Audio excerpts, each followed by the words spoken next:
Good morning. We are just a few minutes away from the start of Recording in the progress. symposium. We are thrilled to have you join us today for this worthwhile event. While waiting for other participants to join us to know more about the Development Academy of the Philippines, please watch the DAP video.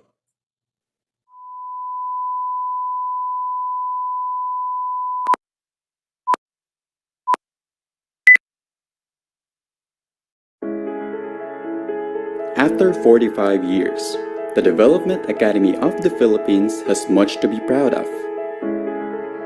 From its small but ambitious beginnings in 1973, the DAP has grown even beyond its founding fathers' vision and expectations. Over the years, the DAP was led by these men and women whose values, passion, and innovative ideas have greatly contributed to its growth.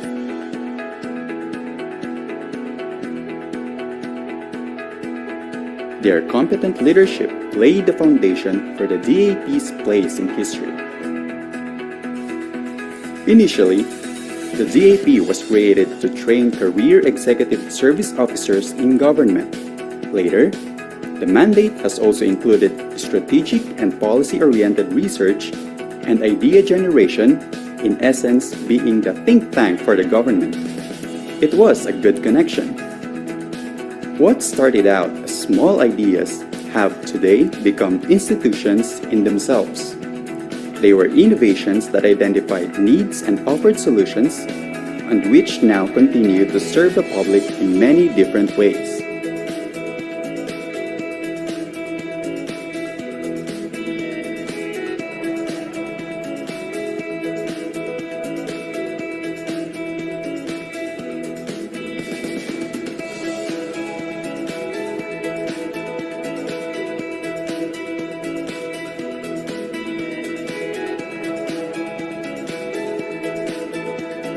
The DAP's early training and education programs for government executives were also unique and legendary. They can largely be credited for a bureaucracy that has remained professional, competent, neutral, even through numerous administration changes. The DAP also contributed to national productivity and introduced the concept of wiser use of resources for better results. It was instrumental in helping local governments rise above the disasters that hit them. Today, with its cutting-edge training and education programs, the DAP not just develops high-potential executives and managers, it is also molding transformative leaders in the public sector. Leaders who are quietly and efficiently responding to people's needs. We need to open up our graduate school to visiting professors from abroad, and also to take advantage of the technical experts coming from the APO countries of which we are a member. The DAP continues to help the government become more effective by pushing for the results-based performance management system, which ensures that the President's vision and goals for the country are implemented correctly. In 2015, the Philippines was recognized by the APO as the Center of Excellence for Public Sector Productivity, mainly because of the programs built to streamline processes and make service client-focused. Eventually, the public can expect shorter lines and quicker service, while keeping a low profile and being content to work in the background. The DAP remains relevant and sensitive to the public's needs and expectations. DAP, as a knowledge institution, is a solutions provider. DAP as an institution is exactly what our bureaucracy needs at this time. An institution that creates the best ideas for our bureaucracy to work. And that is exactly what we need in governance. Unless there is such an institution, we do not expect change to come automatically.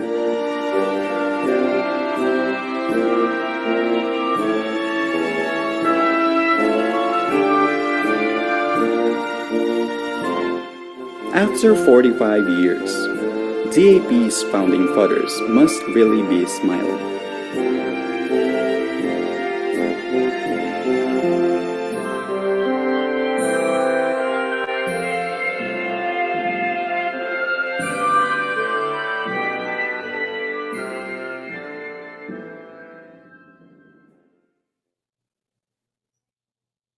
As we start this event, let us take this opportunity to virtually engage with some of our distinguished guests and participants.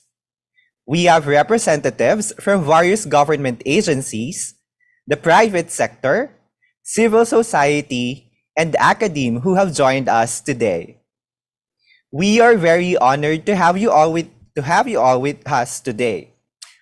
Whether you're joining via Zoom, our Facebook or YouTube Live. May we request everyone to use the chat box and greet each other good morning.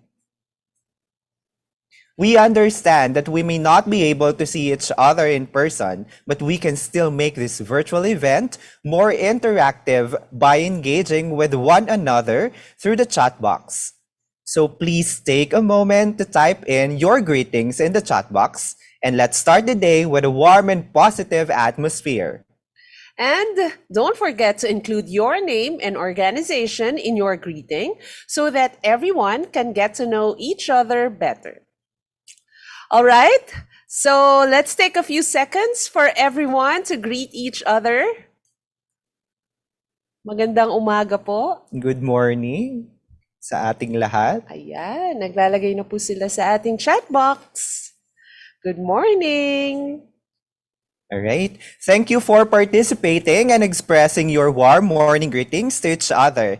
And we are grateful to everyone present here for taking the time to be with us today. Your presence is an indicator of your commitment to improving the quality of government services. Before we begin the symposium, we want to ensure that everyone has the best possible audio and video reception to fully participate in the event. First, please take a moment to check your audio and video settings. Make sure your microphone is muted and your camera is working properly. Please raise your hand or type yes in the chat box if you can hear me clearly. Great. Thank you for confirming. And now, let's check your video. Please turn on your camera and type yes in the chat box if you can see yourself clearly.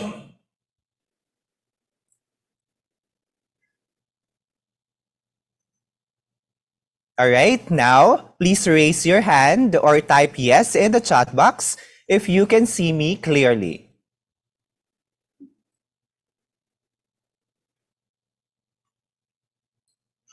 Fantastic! It looks like everyone has a good audio and video reception. If you are experiencing any technical difficulties, please check your internet connection and try refreshing your browser. If the problem persists, you can reach out to our event support team for assistance. You can also use the chat box to let us know if you are experiencing any issues, and the DAP project team will be available to assist you. We have Miss Mary Ann Mayo and Miss Flor Manalastas in Zoom, Mr. Ped Garcia and Mr. Mon Macanas in YouTube, and we have Miss Carol Caudilla and John Principe on Facebook. Thank you all for your cooperation. We would like to invite all participants to register through the links provided on the Zoom chat box, Facebook, and YouTube live pages. Please fill out the attendance form for the issuance of the certificate of attendance and receive updates and other important announcements about the symposium. We encourage all participants to complete the registration process and ensure that they received all the necessary information they need to fully engage in today's symposium. We will begin the symposium in a few minutes. Let us use the remaining time to register our attendance for the event. Please type in your complete name on the attendance sheet, first name, space, middle initial, space, and last name. This and the evaluation sheet will serve as the basis for the name that will appear in your certificate of attendance. Copy of the presentations and certificate of attendance will be given after you complete the post-symposium evaluation survey. All materials will also be posted after the event in the Google folder with a link shown on the screen and chat boxes.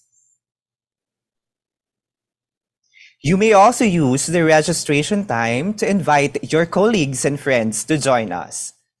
Remember that this event is open to everyone who is interested in improving the quality of government services, and we also want to make sure that as many people as possible have the opportunity to learn from our discussions today. So we encourage you to send a message to your colleagues and friends to let them know about the symposium.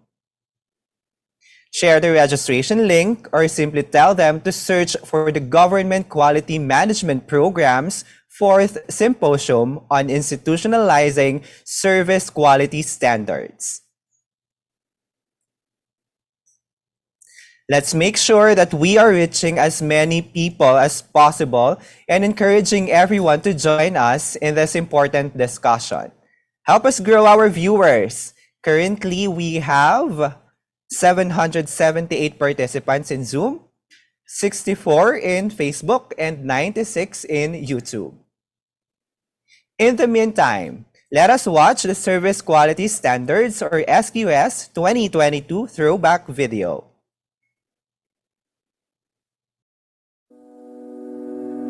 Welcome. We'd like to share with you the 2022 Government Quality Management Program's 3rd Symposium on Institutionalizing Service Quality Standards, with the theme Best Practices in Using Evidence-Based Service Quality Standards to Delight Citizens and Business Clients.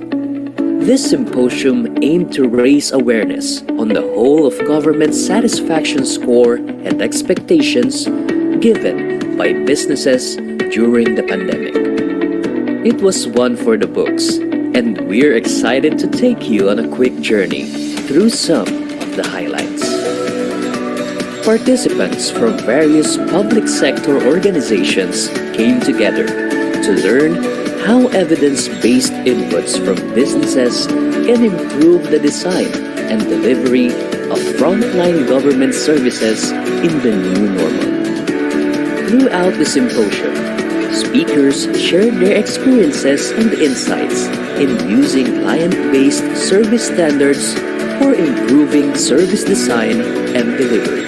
The participants actively engaged in the discussions and learned how to identify ways to improve frontline government service delivery through study results.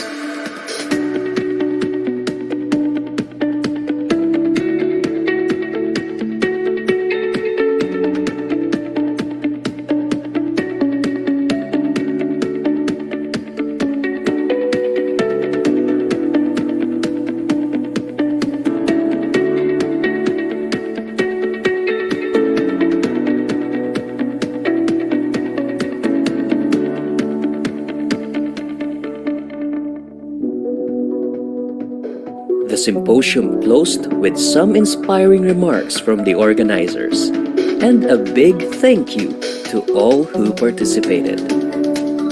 The symposium was a success as it increased awareness on evidence-based service quality standards for improving frontline government services.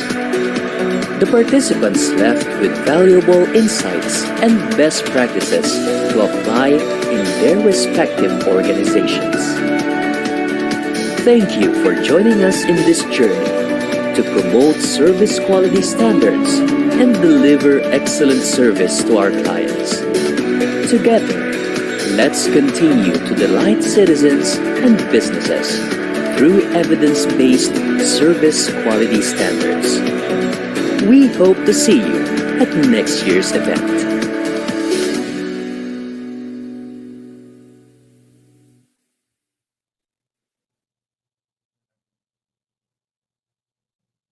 Welcome to the Government Quality Management Program's 4th Symposium on Institutionalizing Service Quality Standards with the theme Towards Quality Service for All Citizens.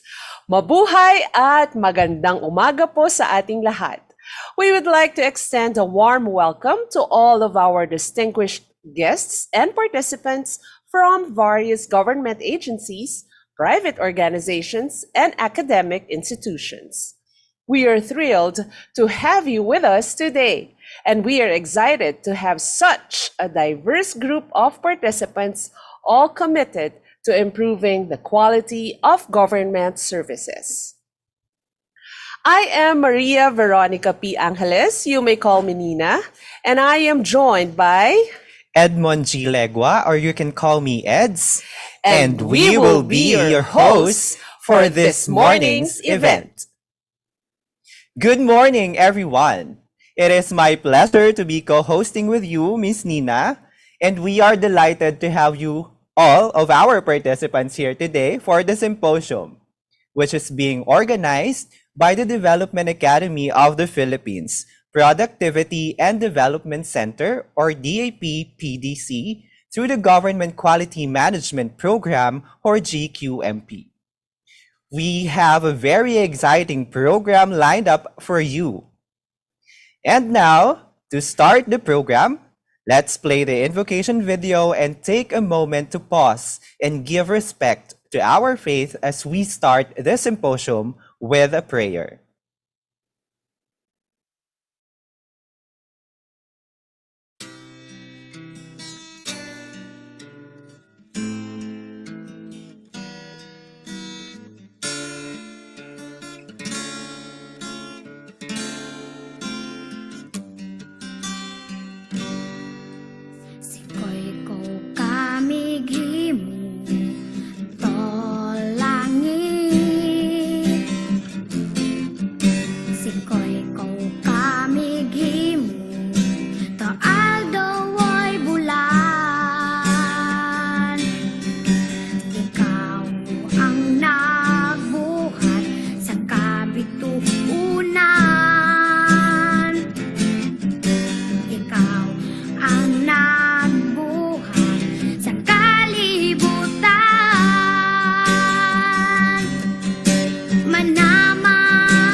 أعوذ بالله من الشيطان الرجيم بسم الله الرحمن الرحيم فقال ربكم ادعوني أستجب لكم آمين يا رب العالمين الحمد لله رب العالمين الرحمن الرحيم مالك يوم الدين إياك نعبد وإياك نستعين اهدنا الصراط المستقيم صراط الذين أنعمت عليهم غير المغضوب عليهم ولا الضالين آمين اللهم اجمع شامل المسلمين والكريستيان والأمة في مدينة دبعو وسلم دائما مجتمعنا هذا بالسلم والأمن والتقدم في بلدنا هذا آمين يا رب العالمين ربنا لا تزغ قلوبنا بعد إذ هديتنا وهب لنا من لدنك رحمة إنك أنت الوهاب ربنا إنك أنت الوهاب ربنا آتنا في الدنيا حسنة وفي الآخرة حسنة وقنا عذاب النار وصلى الله على خير خلقه سيدنا محمد وعلى آله وصحبه وسلم سبحان ربك رب العزة عما يصفون وسلام على المرسلين والحمد لله رب العالمين آمين يا رب العالمين.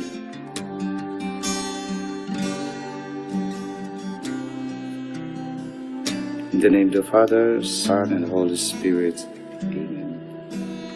Our most gracious Heavenly Father, we come to you today to praise and worship you and give you thanks for all the things you continue to provide for ourselves and our families. Father, we humbly ask for forgiveness for all the times we have offended you, when we forget to acknowledge your presence in the image of our brothers and sisters, and for moments we fail to be good stewards of the blessings you have given us. Continue to guide and protect each one of us, Lord, that we may always walk in the lights of your everlasting love and mercy. Grant us, Father, with your comfort in times of distress and with your strength in times of weakness. Bestow upon us your unending grace and healing, that we may in turn become instruments of gentleness and compassion to others. We ask all this in the name of your Son, our Lord Jesus Christ, with the prayer and the intercession of our Blessed Mother. Amen.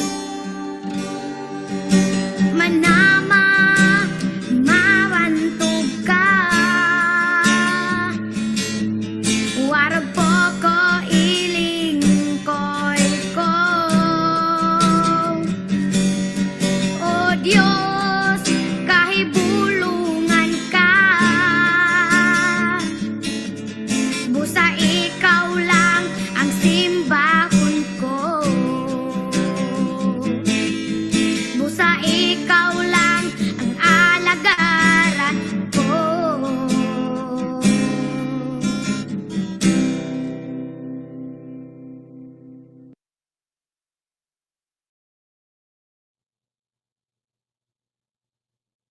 Thank you for that inspiring invocation.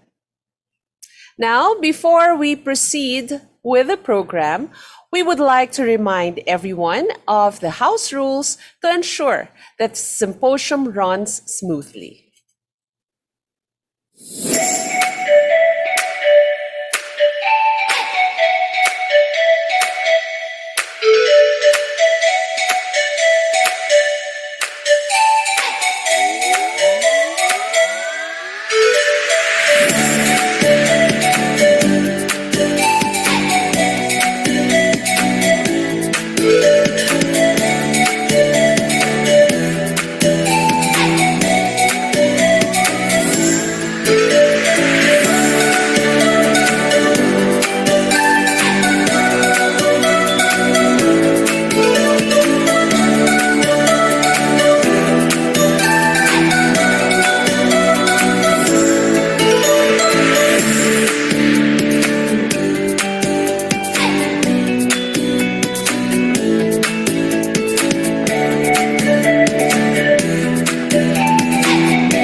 Respectfully, we reiterate that the attendance is monitored throughout the activity.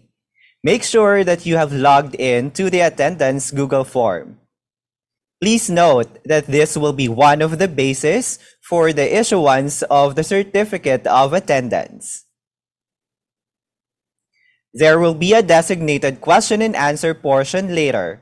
You may ask your questions and share ideas, insights, and maybe some relevant experiences using the chat box while presentation is ongoing. Always check the chat box for announcement from the DAP administrators. The symposium will be recorded for documentation purposes. By staying in the activity, you give consent to the DAP to use the recording for the said purposes only. There will be a break time at the appointed time in the program of activities. We have an exciting program planned for you today, which will bring together government officials, service providers, and experts in the field to discuss the latest developments in service quality standards. And what better way to start the day than with some inspiring words from a distinguished leader of the Development Academy of the Philippines, no other than the President and CEO, who will be delivering the opening remarks. And without further ado, let us welcome Attorney Engelbert C. Caronan Jr., MNSA, for the opening remarks.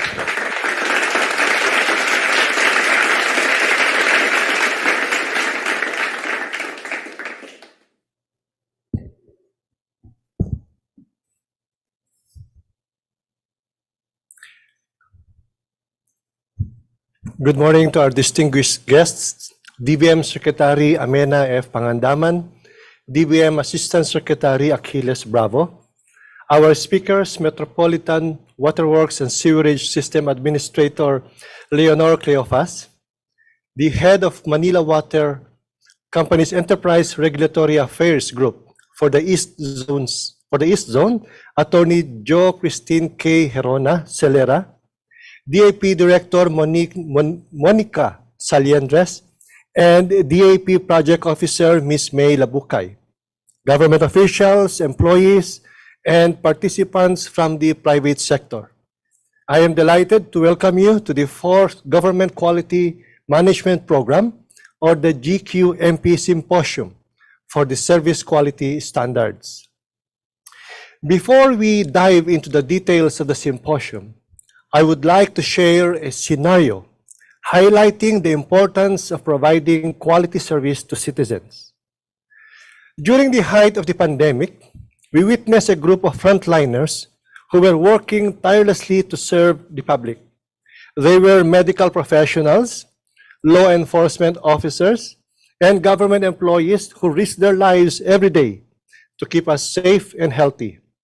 Despite the challenging circumstances, these frontliners remained committed to their work and demonstrated a high level of professionalism and dedication. On the other hand, we also heard stories of citizens who had difficulty accessing government services and faced long queues and waiting times, confusing procedures, and unresponsive staff. This scenario made us all realize the critical role that frontline government services play in our daily lives and how essential it is to ensure that they are of the highest quality possible.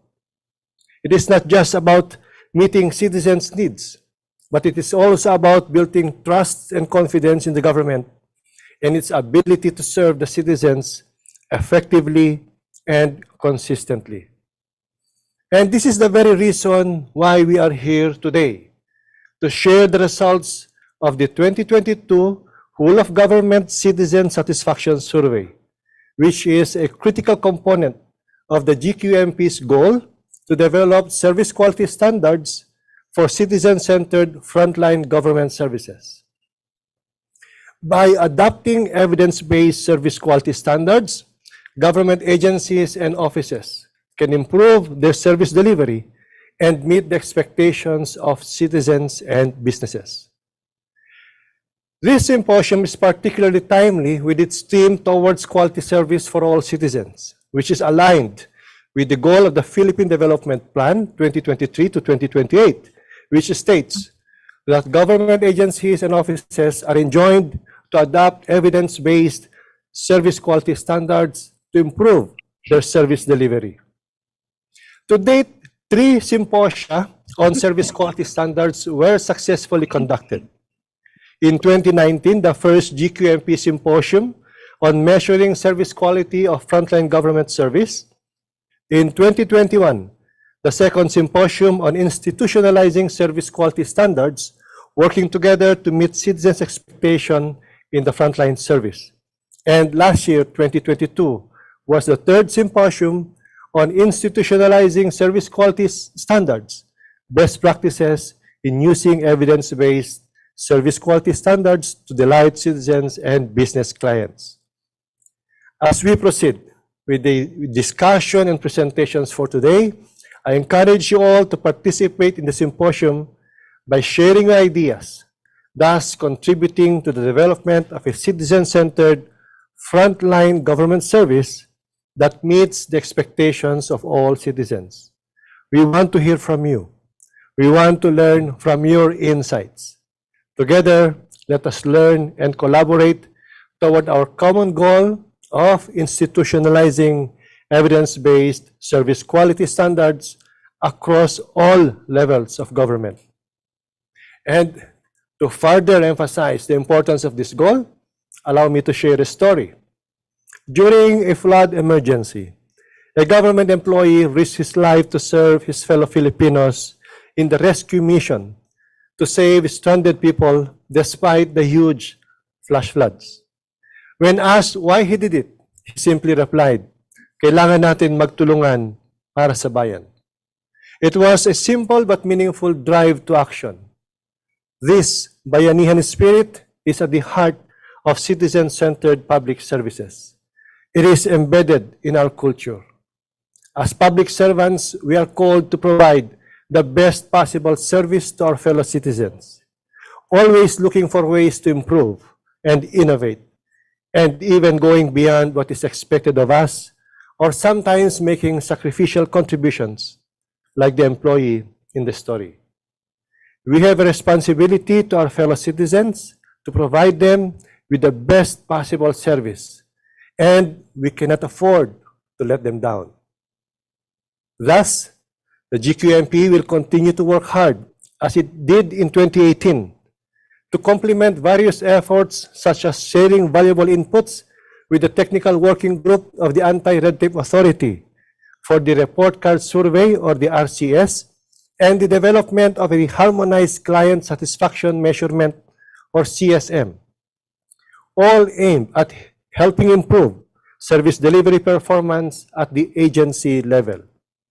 And in order to advance in measuring the whole of government service performance, the DAP is working with the Philippine Statistics Authority on the CITSAT and the BizSat surveys in order to continue generating more robust data and contribute to the development of broader national governance assessments as mentioned in the PDP. So once again, thank you for your presence and participation in this symposium. Let us all continue to work towards improving public services so that we can create a better and a more responsive government that truly serves the needs of our fellow Filipinos.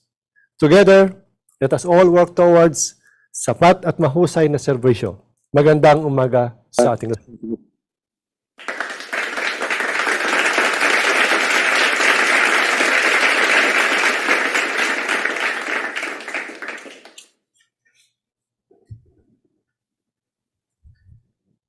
Thank you for those inspiring words, President Caronan. Most definitely, today's symposium is a significant step towards complementing the various efforts of the bureaucracy to meet citizens' expectations of frontline government services.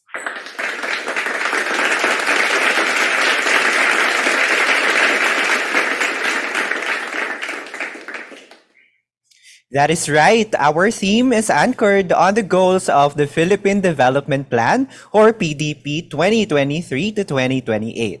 Specifically in Chapter 14, Practice Good Governance and Improve Bureaucratic Efficiency.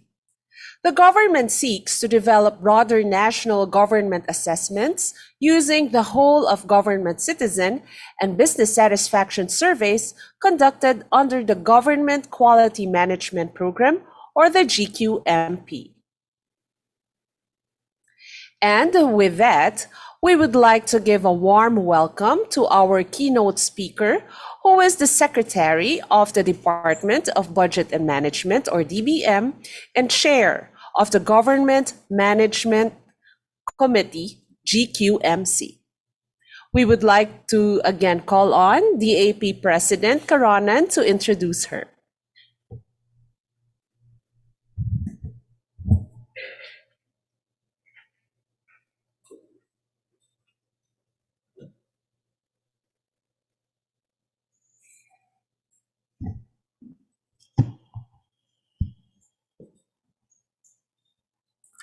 It is both a privilege and honor to have an excellent figurehead in understanding what service quality standards is really all about. With us today is the Secretary of the Department of Budget and Management and the Chairperson of the GQMC. As the Secretary of the Department of Budget and Management, she offers diversity and fresh perspective to an otherwise male-dominated team of economic technocrats.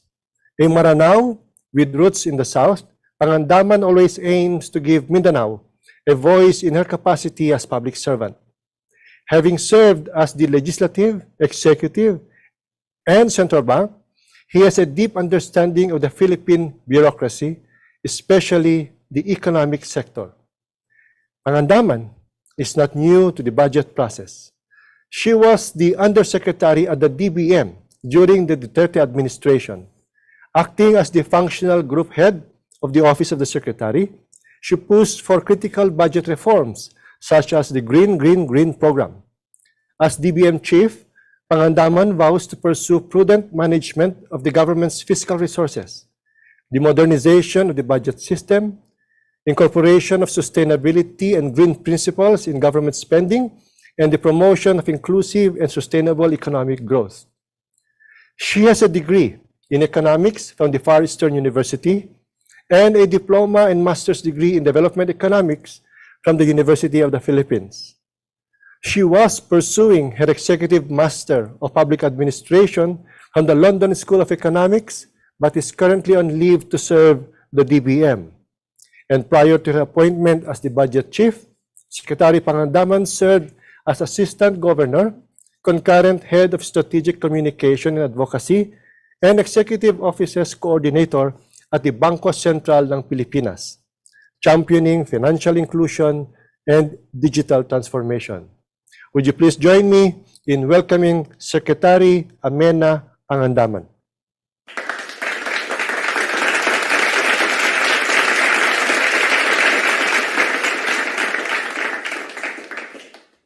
Thank you, President Caronan. And good morning, Secretary Pangandaman.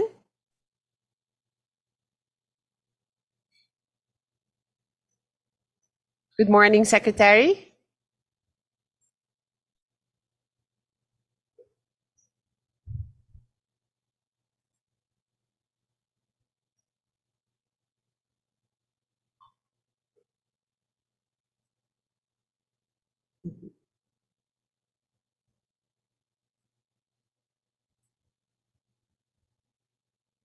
Secretary Pangandaman, nandiyan na po ba kayo? Good morning.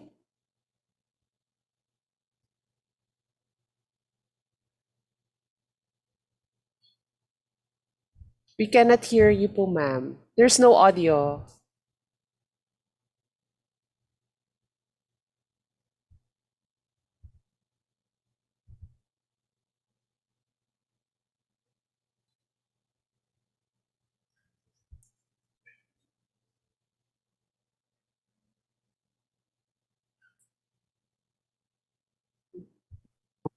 Hello?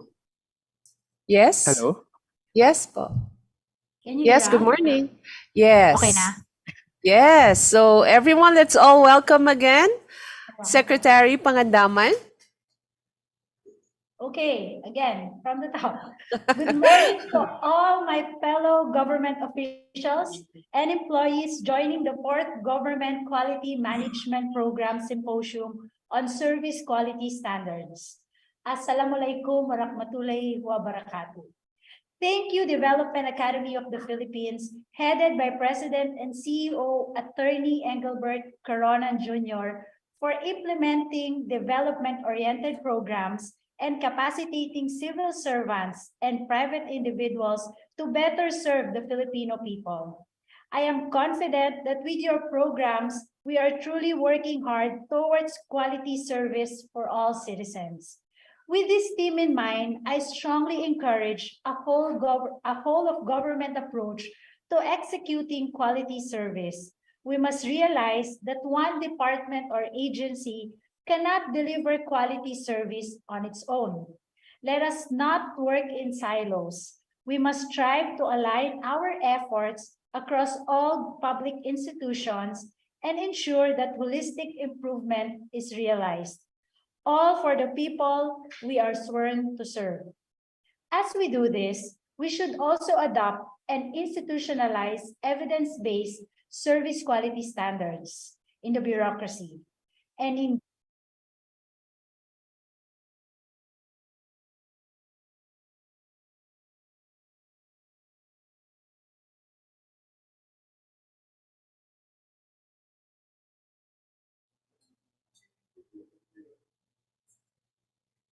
Excuse me, Secretary, nawala po yung audio natin.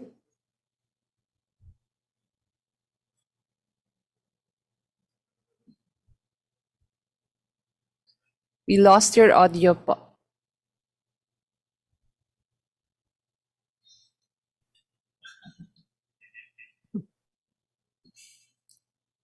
Hello, check. Yes, we can hear you now. Ayan, hawakan ko na lang siya. I'll just hold it. Hawakan ko na lang. Nawawala eh. Both. Better?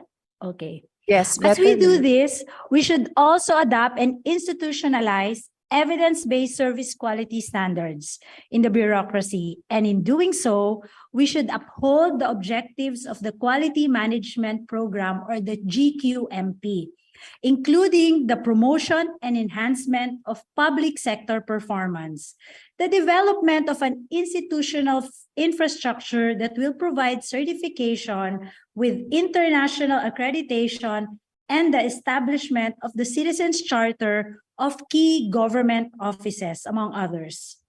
In achieving this, we equip our organizations with processes, knowledge, and systems that are essential in the delivery of quality public service. We must also leverage innovation and technology for citizen-centered service delivery. Let us ensure that our facilities and way of doing things fit into current and future modes of social movements. Take, for example, during the pandemic, we learned how to adapt to the demands of the time when people had to stay home. Now, we have adapted more channels for digital payments, appointments, and applications. And so, let us embrace these positive changes and support GQMP's call for innovation and introduction of new systems to serve the needs of the current and next generation of Filipinos. On our end, at the Department of Budget and Management, we are working hard to make not just DBM, but the whole bureaucracy future-ready with our efforts towards digitalization. We are gearing up for the launch of our digital transformation roadmap, which focuses on building a convergent hub through the establishment of application programming interfaces, utilization of GovTech, enabling digital tax bypass, and leveraging data engineering and system integration. This aims to facilitate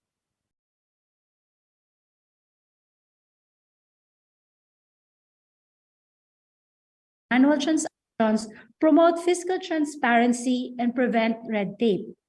We also digitalize local fund releases, wherein local government units shall submit their request for financial assistance under the Local Government Support Fund through the DBM Apps portal. Last year, we also signed a deal with the 3 authorized government servicing banks, namely the Land Bank of the Philippines, the Philippine Veterans Bank, and the Development Bank of the Philippines, for the online release of National Notice of Cash Allocation through the Action Document Releasing System, or the ADRS. This will eliminate the unnecessary steps of printing, physically signing, routing, and releasing the action documents to the bank's liaison officers. In addition to digitalization, we also prioritize capacity development interventions through our public financial management competency programs, among others.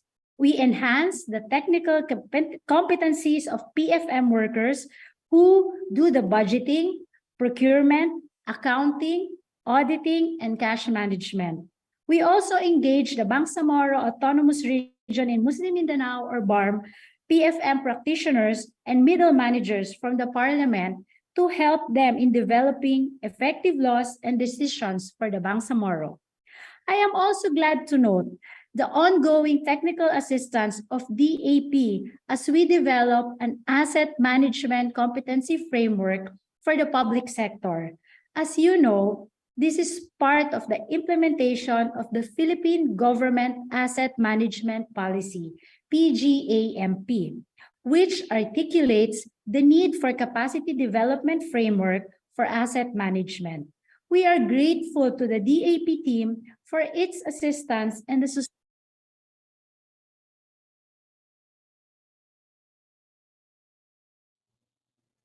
modules. These are just some of our efforts to expedite government transactions, capacitate our public servants, establish citizen-centered frontline government service, and pursue our motto as shared by Attorney Caronan, sapat at mabuhay na serbisyo para sa bawat Pilipino. Maraming salamat po sa inyong paglilingkod sa bayan at sa ating mga kababayan.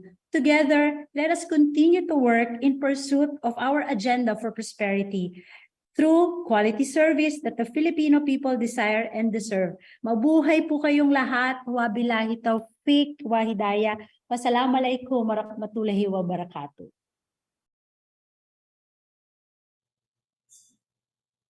Thank you, Secretary Pangandaman. That was a great keynote message.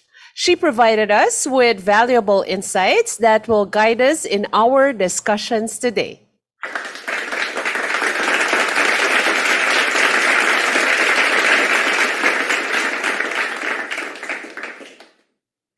Before we proceed with the rest of our program, we would like to take this opportunity to thank both of our distinguished opening remarks and keynote message speakers for their insightful and inspiring messages.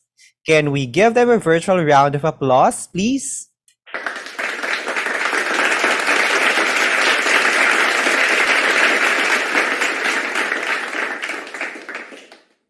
As a token of our appreciation, we would like to invite our opening remarks and keynote message speakers for a quick photo opportunity.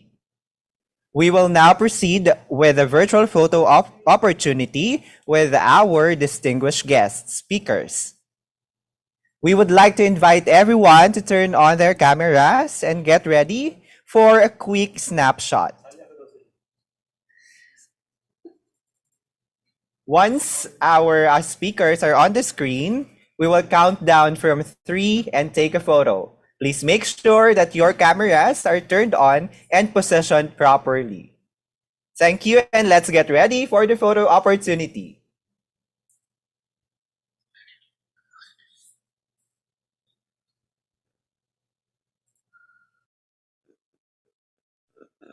Good morning, everyone. We are now going to take a group photo for the 4th SQS Symposium. Please ensure that you have your webcam turned on. As we have over 900 participants, please bear with us as we capture your photos per panel. All right, let me just count 1, 2, 3. One moment, please. Hold on, one moment. Just a few more seconds.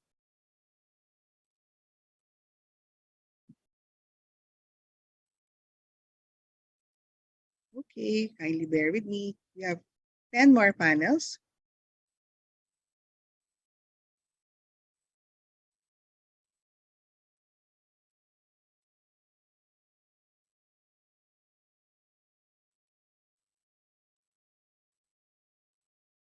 One moment, please.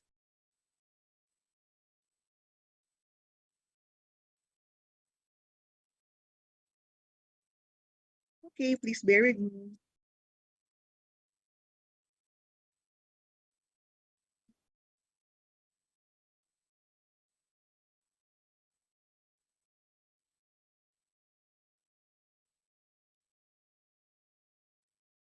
All right, thank you.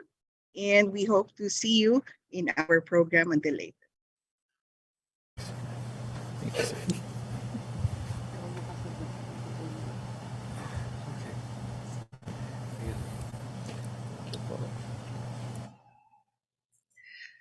Thank you again to our wonderful speakers.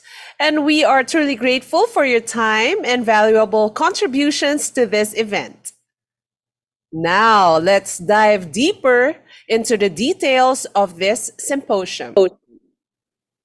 The theme of this year's symposium is anchored in the goals of the new Philippine Development Plan 2023 to 2028, as stated in Chapter 14, Practice Good Governance and Improve Bureaucratic Efficiency. The government seeks to develop broader national government assessments using the whole of government citizen and business satisfaction surveys conducted under the GQMP.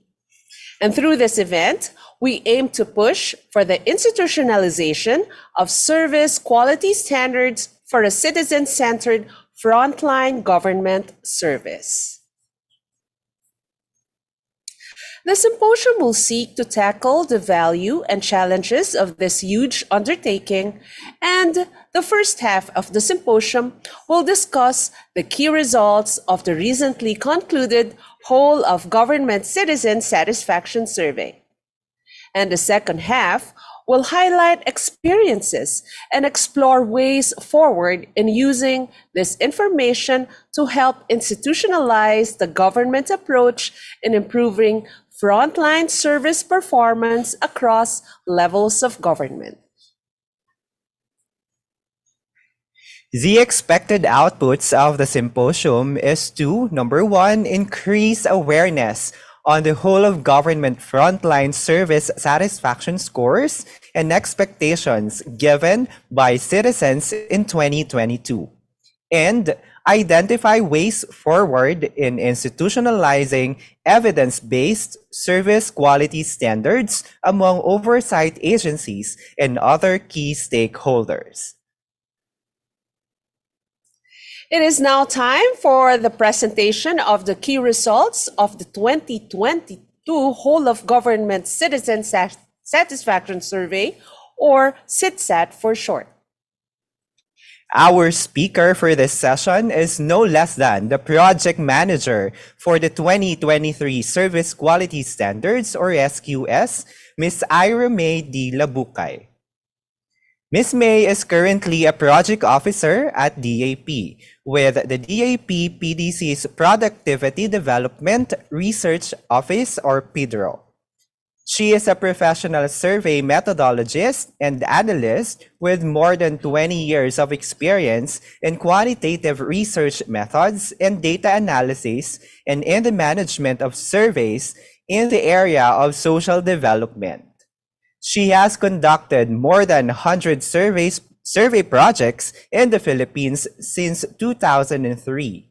She has demonstrated expertise in cross-cultural survey research methodology and operations, having been in the co-principal investigator of the Philippines of these cross-national survey programs, the International Social Survey Program, or ISSP, and Asian Barometer Surveys, or ABS.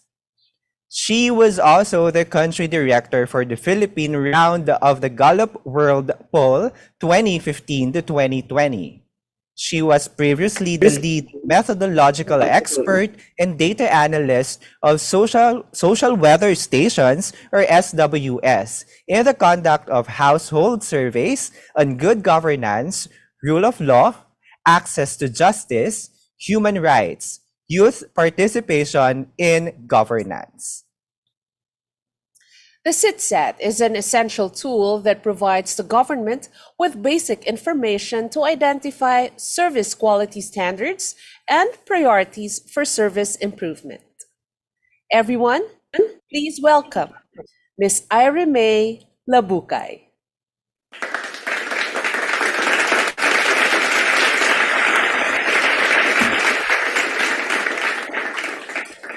Thank you for that introduction, Ms. Nina and Eds. I hope my audio is working just fine. Let me just share my screen. Okay, so to our distinguished guests and partners, guest speakers and other presenters, to the officers and staff of the Development Academy of the Philippines and to our colleagues in the government sector. So magandang umaga po sa ating lahat. So today I will start this symposium by presenting to you the findings of the 2022 Citizen Satisfaction Survey that we conducted in October to November 2022. Now, some of you are probably familiar or have heard of the CITSAT survey that we conducted in 2022, and I believe it's because your offices were part of the on-site fieldworks survey that we conducted. So this is just to give you a tip of the iceberg of the findings from the whole of government 2022 Citizen Satisfaction Survey. We'll just be presenting to you the highlights of the survey. Okay. So to start, just to give you an overview of what I'm going to present this morning. So we'll start an overview of what the SQS project is and to give you an outline of the SQS journey. And then we'll provide you the technical details of the survey and we'll proceed with the highlights and with the key takeaways or focus areas on how we can use the 2022 survey results to sustain the high satisfaction of the transacting public with frontline service delivery. So the SQS project is actually the Institutionalizing Service Quality Standards in Frontline Government Services project. This is being conducted by the DAP PDC under the Government Quality Management Program since 2018. In particular, it is part of a component 2 of the GQMP, which is on the Quality Measurement and Standardization or QMAS, specifically aimed to promote evidence-based improvement in the delivery of public services. So the SQS project has 4 objectives. The first one is to measure the whole of government, citizen, and business satisfaction. The second one is to identify what are the priority areas for the government-wide service quality improvement. And the third is to develop service quality standards or SQS for frontline government service delivery. So SQS are the minimum requirements that frontline government offices should promise or deliver to the transacting public. And lastly, we are advocating for the adoption or institutionalization of evidence-based SQS and service quality measurement tools towards service excellence. So throughout this presentation, I will be showing this SQS or service quality standards journey project wheel.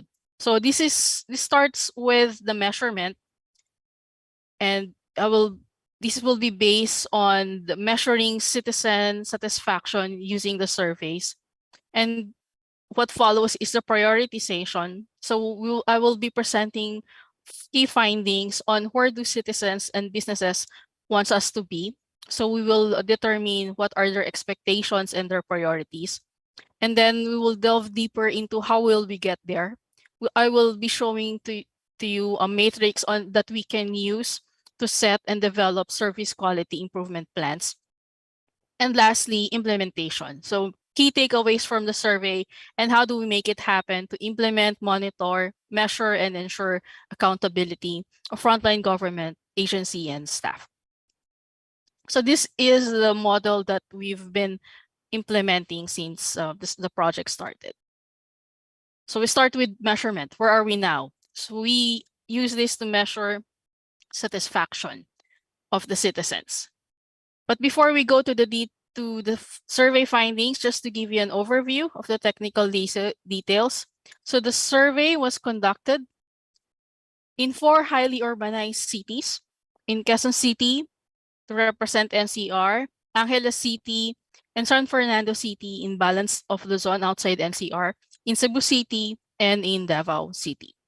We interviewed a total of 3,708 Filipino transacting public age 18 and above who recently completed their transactions at the time of the interview. It was an intercept survey with an enumerator conducting the interview face-to-face, on-site, in selected agencies or offices. The intercept survey is a stratified probability sampling. The research team actually developed a time-based interval selection to ensure that there's still some randomness in the selection of the respondent, although it was an intercept survey.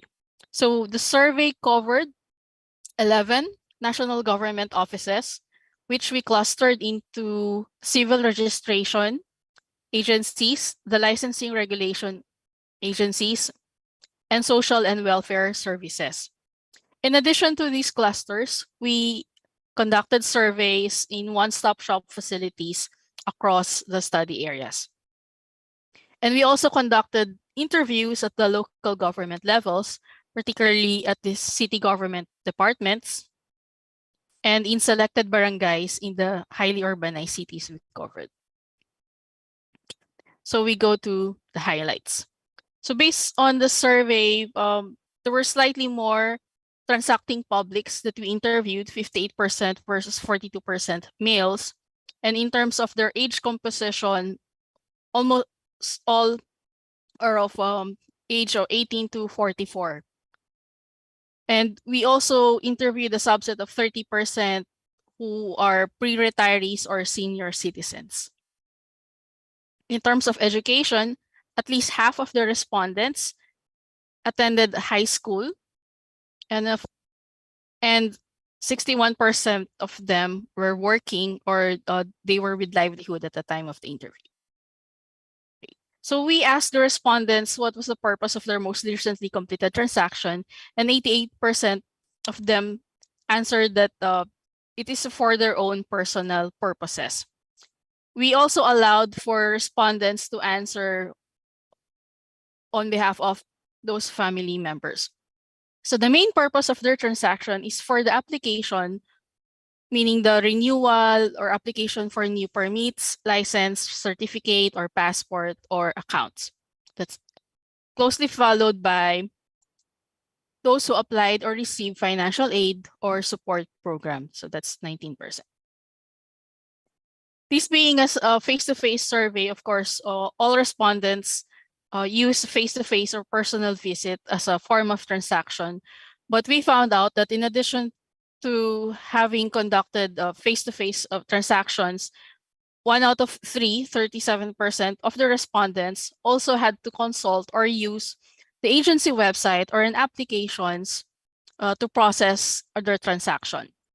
And a very small 5% who also had to call a phone hotline of the agency, perhaps to asking for information or to ask for details on how to continue with their transaction. Okay, so now we go to the main survey findings.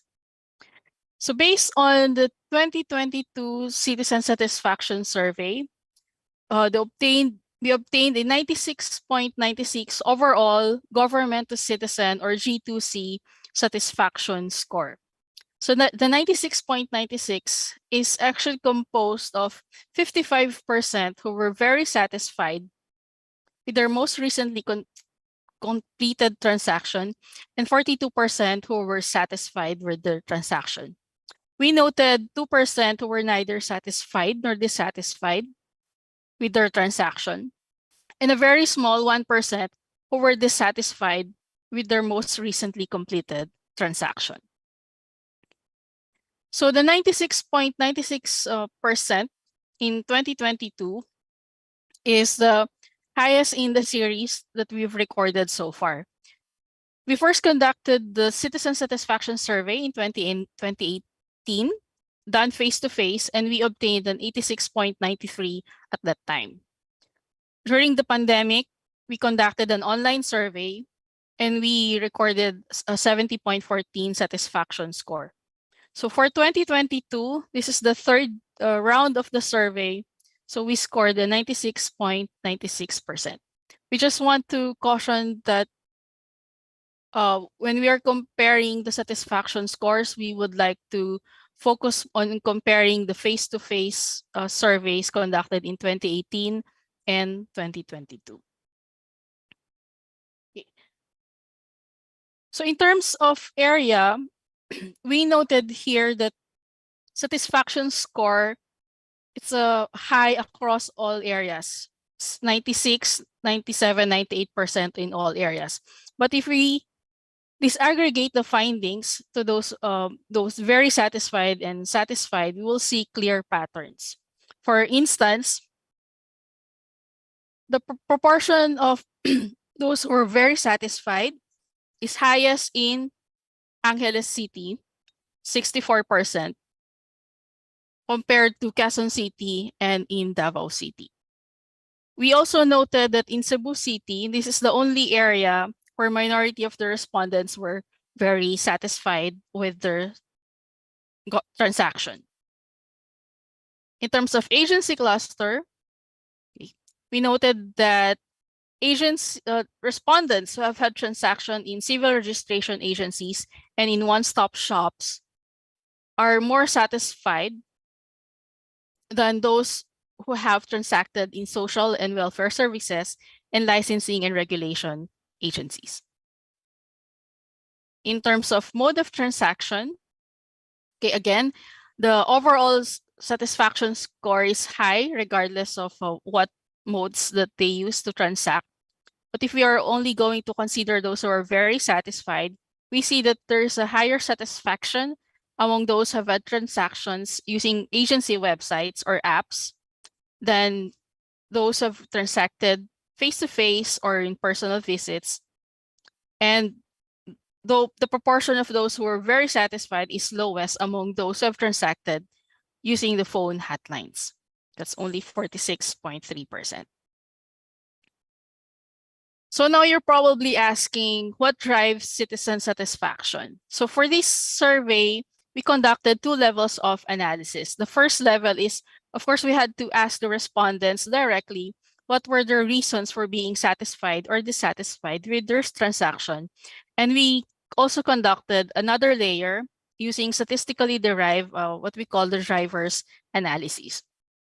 Okay, so based on the responses here, reasons for satisfaction, we noted that swift or fast transaction cuts across as the reasons for satisfaction, for dissatisfaction, and for being neither satisfied or dissatisfied with their most recently completed transaction.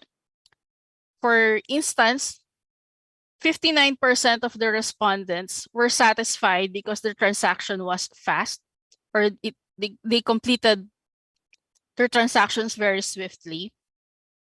And this is followed only in distant second by 11% who cited that they were satisfied because their transaction was completed or they got what they needed.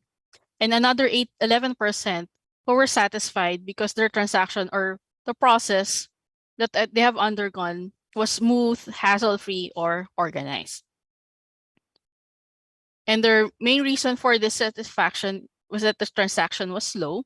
So this was the response of the 40% of the 1% who were dissatisfied, followed by the transaction or process was not organized. And transaction was slow was also the most cited reason of the almost 2% who were neither satisfied nor dissatisfied with their transactions. It's almost half actually cited this.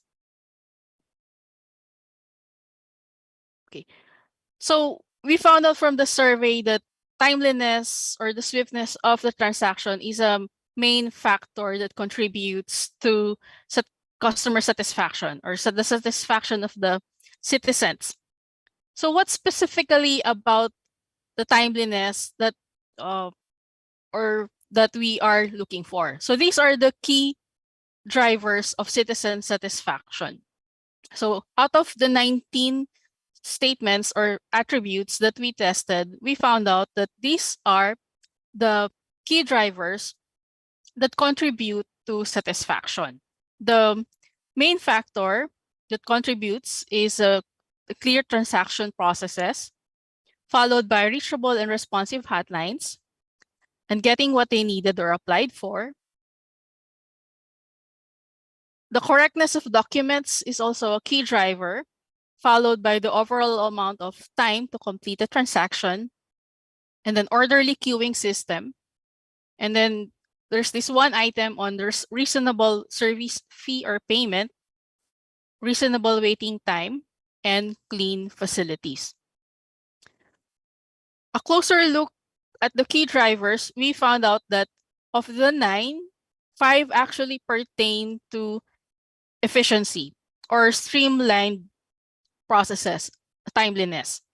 So we are saying here that these key drivers related to efficiency are more likely to contribute to faster or more swift transactions in government service delivery.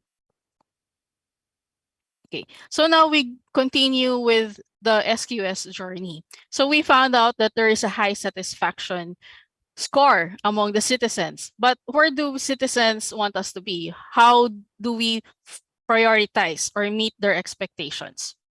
So one particular aspect of the survey that differentiates it from other satisfaction surveys done at the agency level is that we ask questions about the preferences of the citizens. Okay. For instance, we ask them of their preferred mode of transacting, whether in-person visit, website or app, or call the phone hotline of the agency.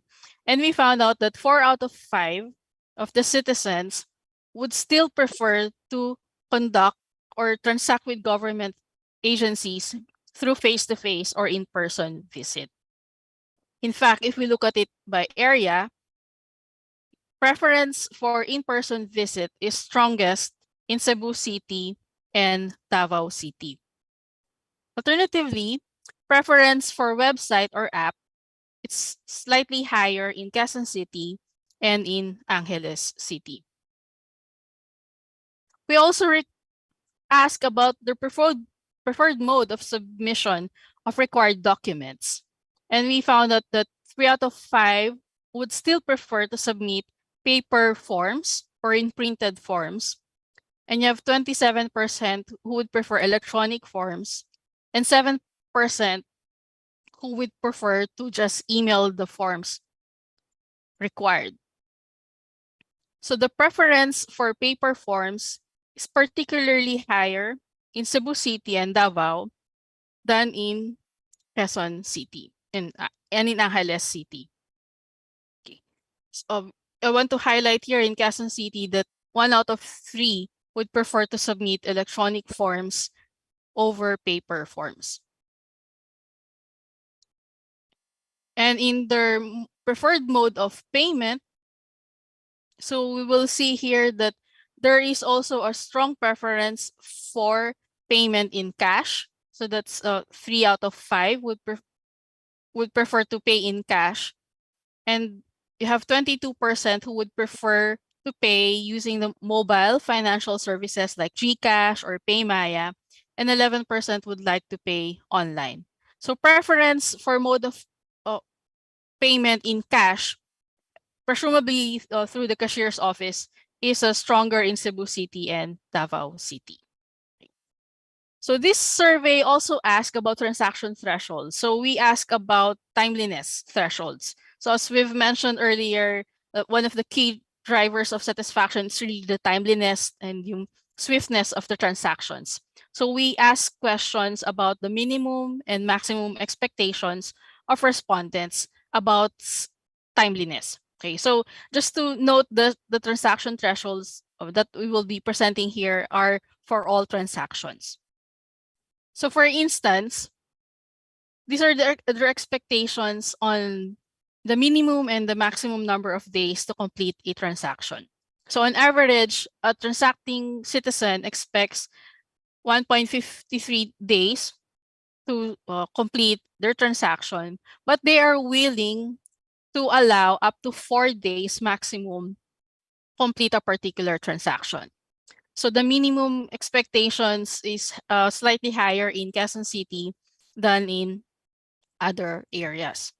So what were their actual experiences? Okay. So based on these findings, we know that we will compare the minimum expectations and their actual experiences. So the citizens actually spent more days than their minimum expectations. So in total Philippines, on average, they expected an average of 1.53 days to complete a transaction. But in fact, they spent an average of 4 days to complete the transaction. So this is around 2 or 3 more days more than they have allotted. And this is particularly most notable in Quezon City, okay, when they expected around 2 days but actually spent around 6 days to complete a particular transaction. In terms of waiting time, meaning how long were they assisted at the government facility, okay, their minimum expectation is 17 minutes, but they are willing to wait for up to 33 minutes on average. And willingness to wait is particularly higher in Davao City than in other areas. So what were their actual experience? Okay. So on average, a transacting citizen respondent spent 21 minutes, okay, this is minutes, to complete or before they were assisted at a government facility. Okay. So in fact, respondents from Quezon City, Angeles, and Cebu City had to spend more time waiting than their minimum expectations. In terms of minutes to complete a phone call transaction, so on average, they expected a minimum of 13 minutes, and the longest is around 23 minutes. But in fact, they spent slightly longer time to complete a phone transaction. So this is particularly more notable in Cebu City and Davao City. On how long did they wait before they were assisted during a phone call? Their minimum expectations is 39 minutes, and longest expectation is around 76 seconds, rather. But in their actual experience, they spent only an average of 23.46 seconds. So this is one particular aspect of service delivery in which their actual experience is somewhat better than their minimum expectation. So they were expecting around 39 seconds for someone to pick up the phone call and answer them, but in fact, they only spent an average of 23 minutes. The waiting time is particularly shorter in Quezon City and in Angeles City and Davao City than in Cebu City. So in Cebu City, they were expecting a minimum of 36 seconds, but they actually had to wait for 60 seconds before they were answered. This means that response time or responsiveness time is slightly longer in Cebu City than in other areas. And for online transactions, on average, a respondent expected to spend 23 minutes to complete an online transaction, perhaps to set an appointment or to look for information. But in actual, they actually spent shorter time. So they expected to spend 23 minutes, but they spent only 19 minutes on average. So that's around 2 to 3 minutes shorter than their expectations. So this pattern holds in Quezon City, Angeles City, and Davao City. But in Cebu City, they expected an average of around 16 minutes, but had to spend 3 minutes more during their actual experience. Okay.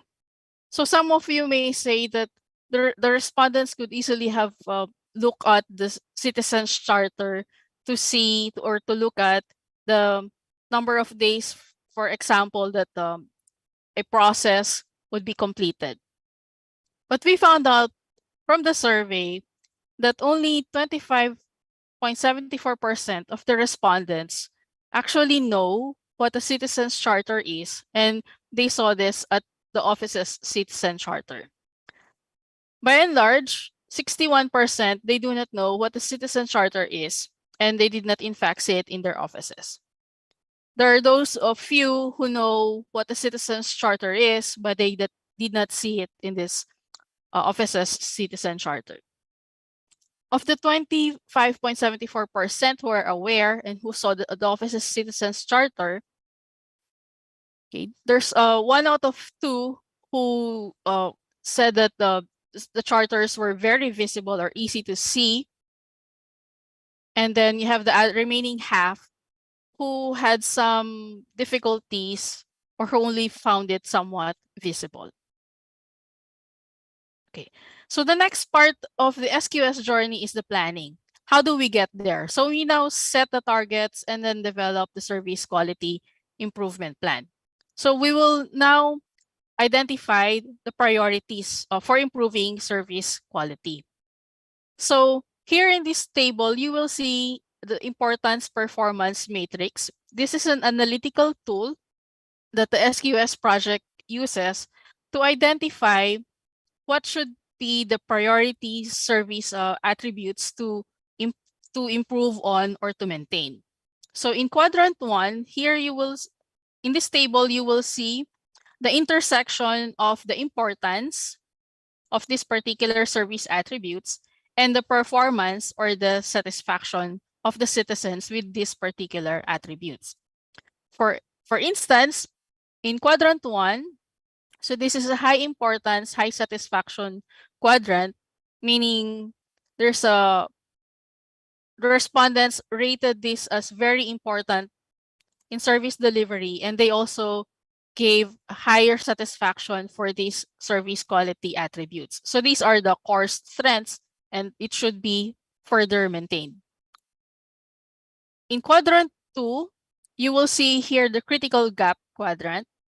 So in this quadrant, you will see that these are the service quality attributes that are important to the transacting citizens,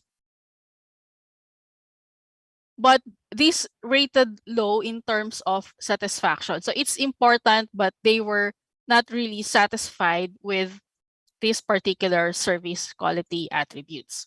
So these 2 quadrants in particular, these we would like to focus on because the core strength, of course, we would like to maintain this, and the critical gaps, we would like to address this.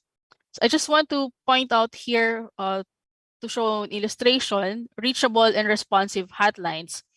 Okay, so this means here that it is important for citizens that government agencies have reachable and responsive hotlines, but they were not satisfied with its performance. So it's probably because it took them a long time to answer or they were not working at all. And here in the core strength, this is one of the service quality attributes that we would like to maintain, meaning clear transaction processes. This is highly important to the citizens, and they also rated this high in terms of satisfaction. So we would like to continue maintaining this service quality attribute.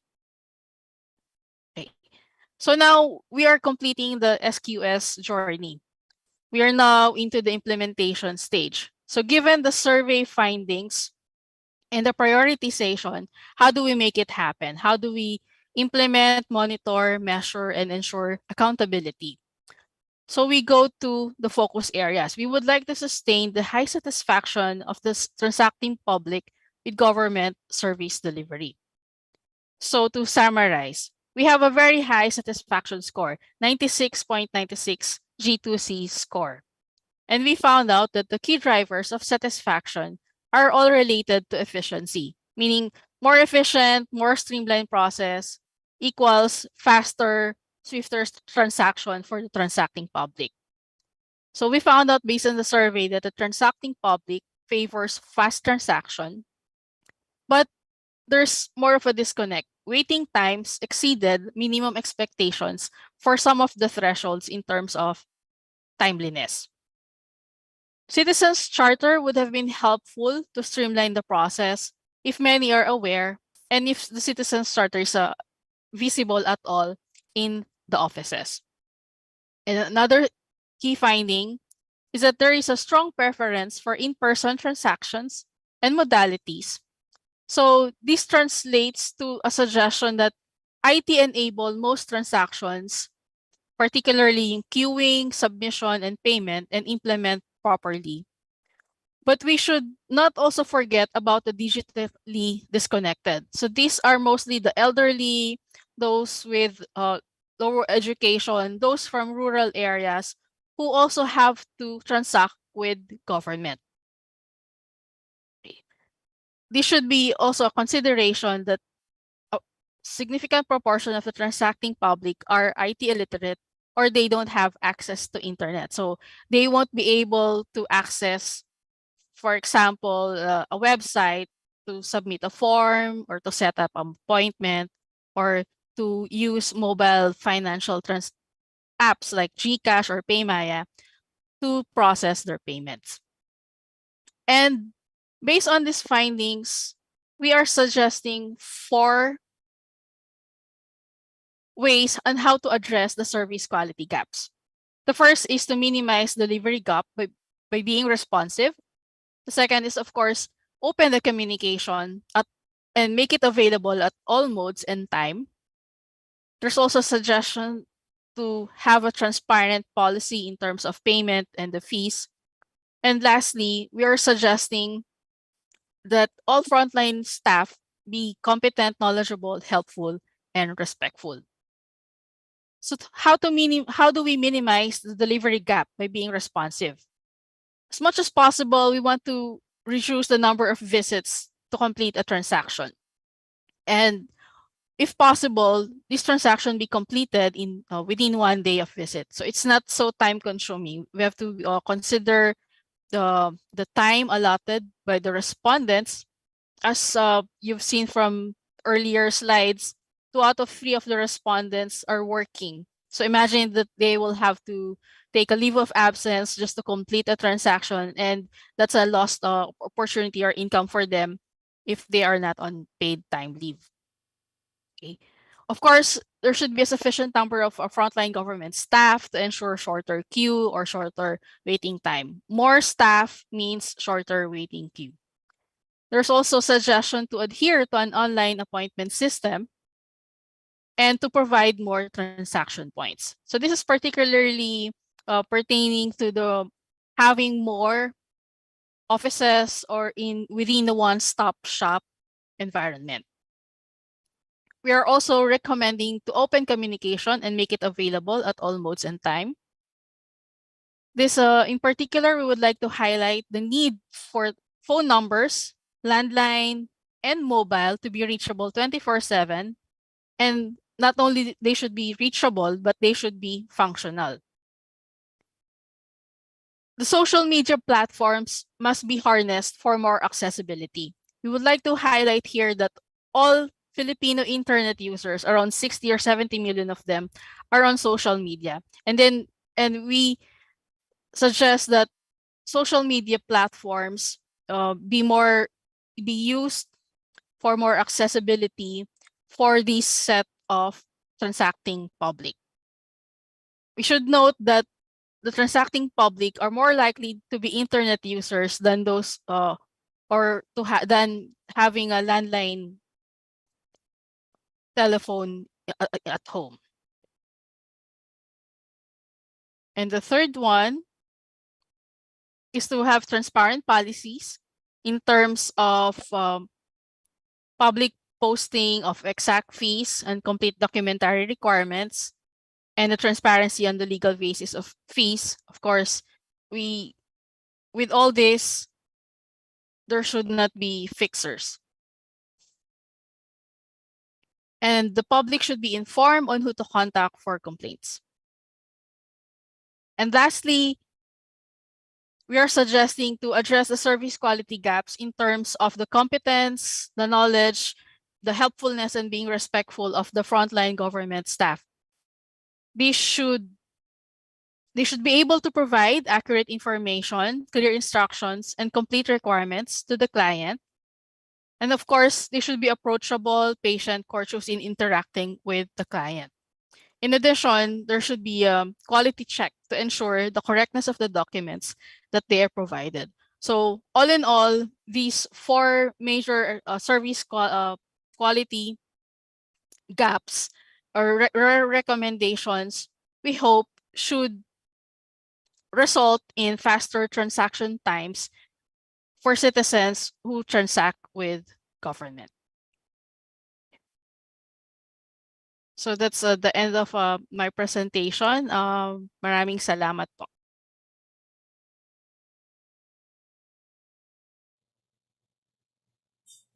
Ladies and gentlemen, thank you for listening to the presentation of the key results of the 2022 Whole of Government Citizen Satisfaction Survey.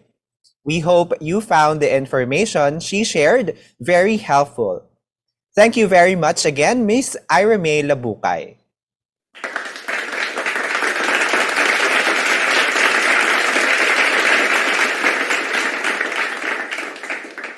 Now, we would like to invite you to participate in the upcoming Q&A portion of the symposium.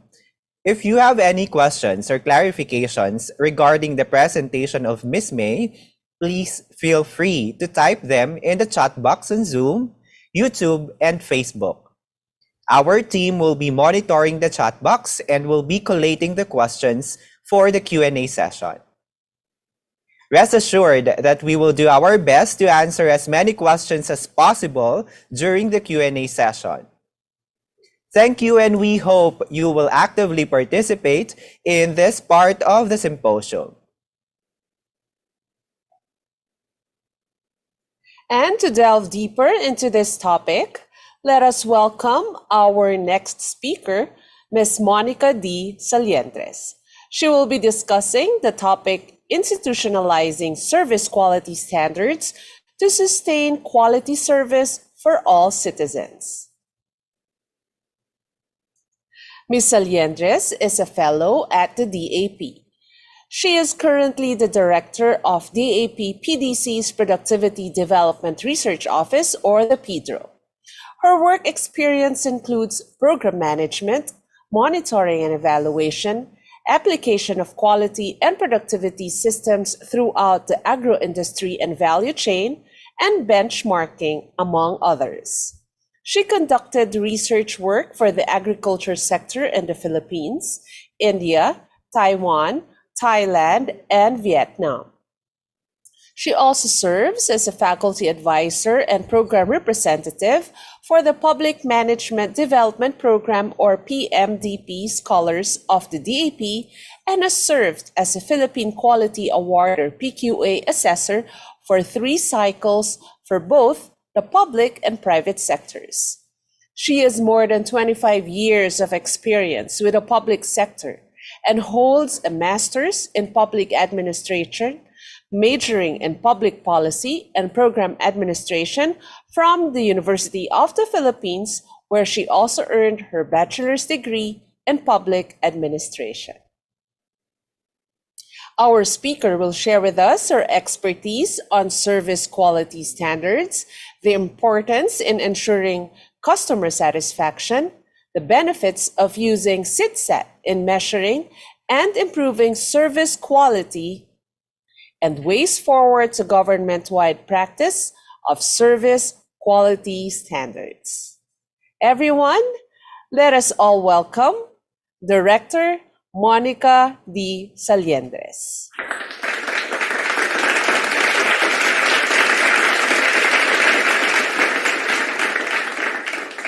Thank you, Nina. I hope you can hear me. Yes, we can hear you clearly, Director Salientres. Thank you. Thank you for that kind introduction. Allow me to recognize again our speakers and the resource persons, to the Department of Budget and Management, led by Secretary Amenah Pangandaman, our distinguished guest speakers from the Metropolitan Waterworks and Sewerage System, Administrator Leonor Cleofas, and the Manila Water Company Director for Regulatory Affairs Group, the East Zone, Attorney Joe Christine Celera, to the official of various government agency colleagues in DAP, in the government sector, from Luzon, Visayas, and Mindanao, a pleasant morning to all of you. We presented the result, that is the measurement part. Now comes the standardization. Let me just walk you through the outline of my presentation. Of course, first, we will talk about the need to institutionalize evidence-based service quality standards, or SQS, in frontline government service. The second part will be a review of the SQS developed from 2018 to present.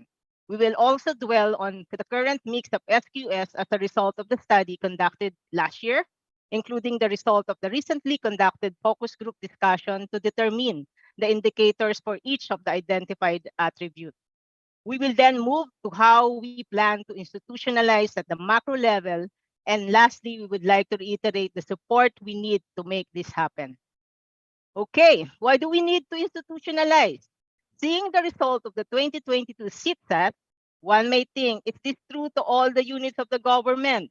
Will I have the same experience if I transact at an agency located in Manila as compared to the satellite office, as compared to an LGU at the city or municipal level? Will the service be consistent? Is quality service a conscious target, or it is just a stroke of luck? There are three major reasons why we need to institutionalize. First, to improve the quality of frontline services, and that is that target should be consistent. And then the second one is, of course, to contribute to the ease of doing business. We even have a law for it, RA 11032. And most importantly, to build citizen trust in the government. All over the world, trust in government is becoming a precious commodity. Hence, our value proposition. For the transacting public, we need an engaged, empowered, and informed citizen and businesses. You get to say what you want and what kind of service you want to receive. For the government, we need to have a citizen-centered, efficient. Repeatedly, it's been presented that we need an efficient and effective service in the current Philippine Development Plan. For the kind of service, a service that is based on set standards, measurable, responsive, and should be harmonized across all levels. And of course, for our heroes, our service managers and staff, they should be professional, engaged, competent, innovative, and future ready. So that's our value proposition. And what will now be the benefit of using evidence-based service quality standards? Are we going to achieve all those value proposition by just implementing service quality standards? Of course, not all, but of course, this is a start. So at this point, it is important to highlight the benefits of SQS according to various studies. First, it enhances reputation and credibility. We need trust. We need confidence. This one, that's really critical. And then improves performance and efficiency. Again, efficiency, performance. And of course, later on, we will have an increase in customer satisfaction. And of course, this is supposed to be a two-way thing. It should, for service staff, for the service managers, for the frontliners, it should also foster learning and innovation in the way they do things, in the way they conduct themselves. Okay, to cite experiences in the private and public sector. So we need to cite something. We need to provide example. One particular study conducted by the New Voice Media in the US, the cost of poor customer service in the private sector amounts from $75 billion to $1.6 trillion per year. That's the result from not understanding what customer wants, sacrificing customer satisfaction because of profit or growth, and then the dehumanizing customer service, to name a few. Dehumanizing, it's computerization. It was mentioned by May that it's still important to have a face-to-face transaction, and they are clamoring for it. For the public sector, let me just cite an example for the public sector. We were able to get this interesting study. I will just highlight a few, no? In the area of trust, public customers are 9 times more likely to trust government agency if they are satisfied with the service. Okay? And if they are dissatisfied, two times more likely to admit that they posted their unhappiness through social media or made a call to their representative. So if you're calling for an FGD and there are so many participants, be careful. They might be those dissatisfied customers. So, but if you engage employees no, to improvement efforts, in 2 years' time, the experience of a U.S.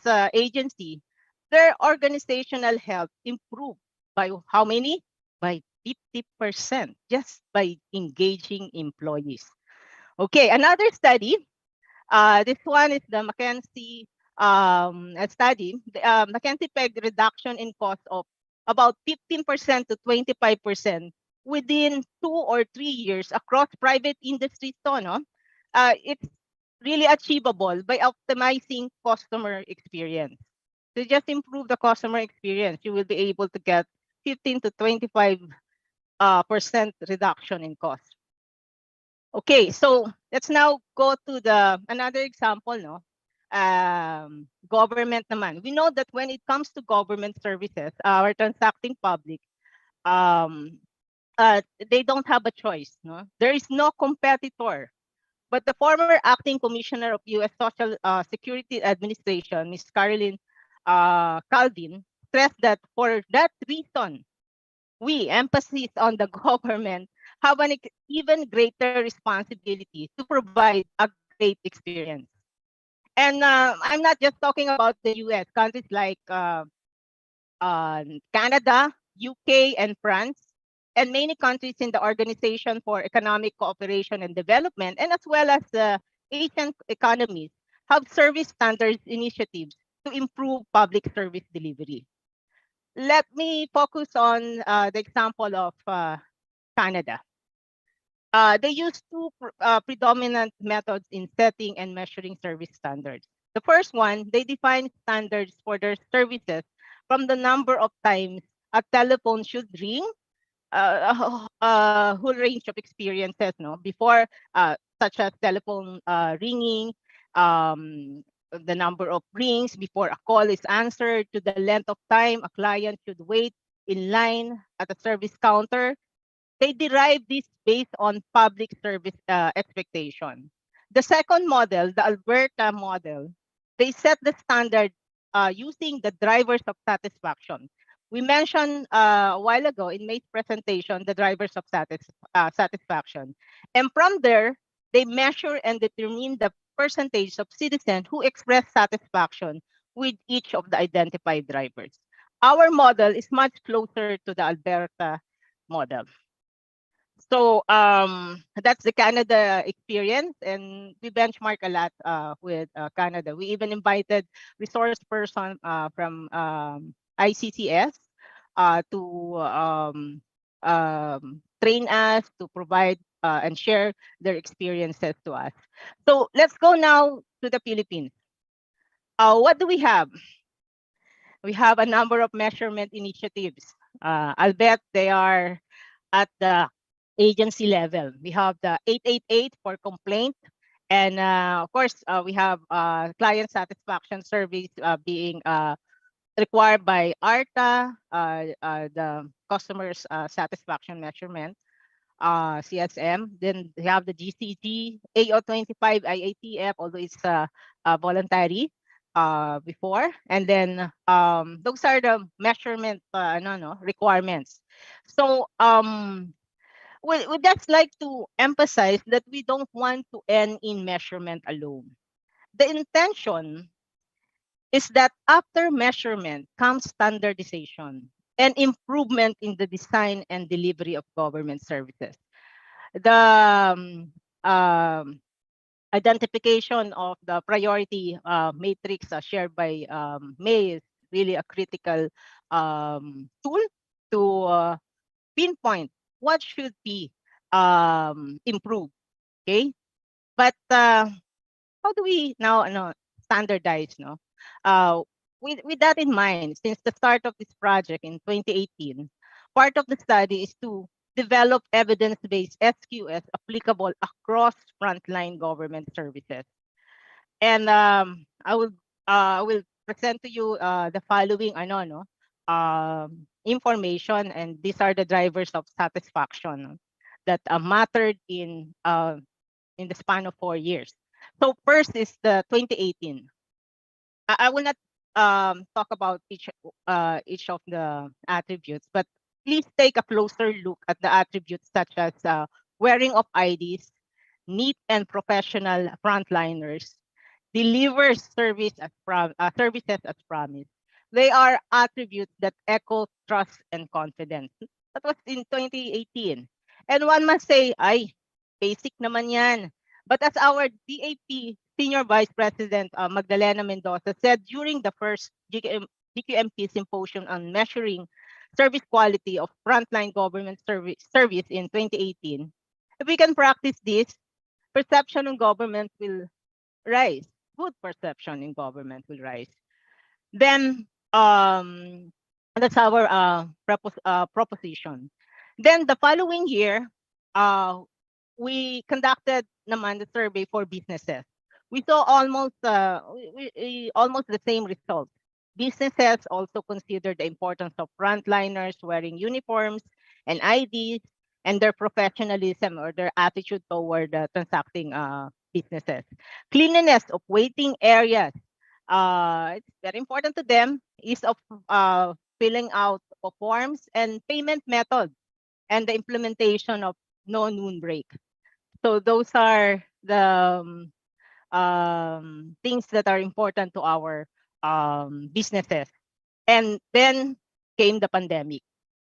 For the citizens, again, since it's a biennial survey, we now in 2020, we conducted naman the citizen. So the citizen, the drivers of satisfaction that matter to them in 2020, it's almost all the same, no? But noticeable are the attributes on availability and accessibility of website and easy to contact agency by phone. These are alternatives kasi to face-to-face transaction.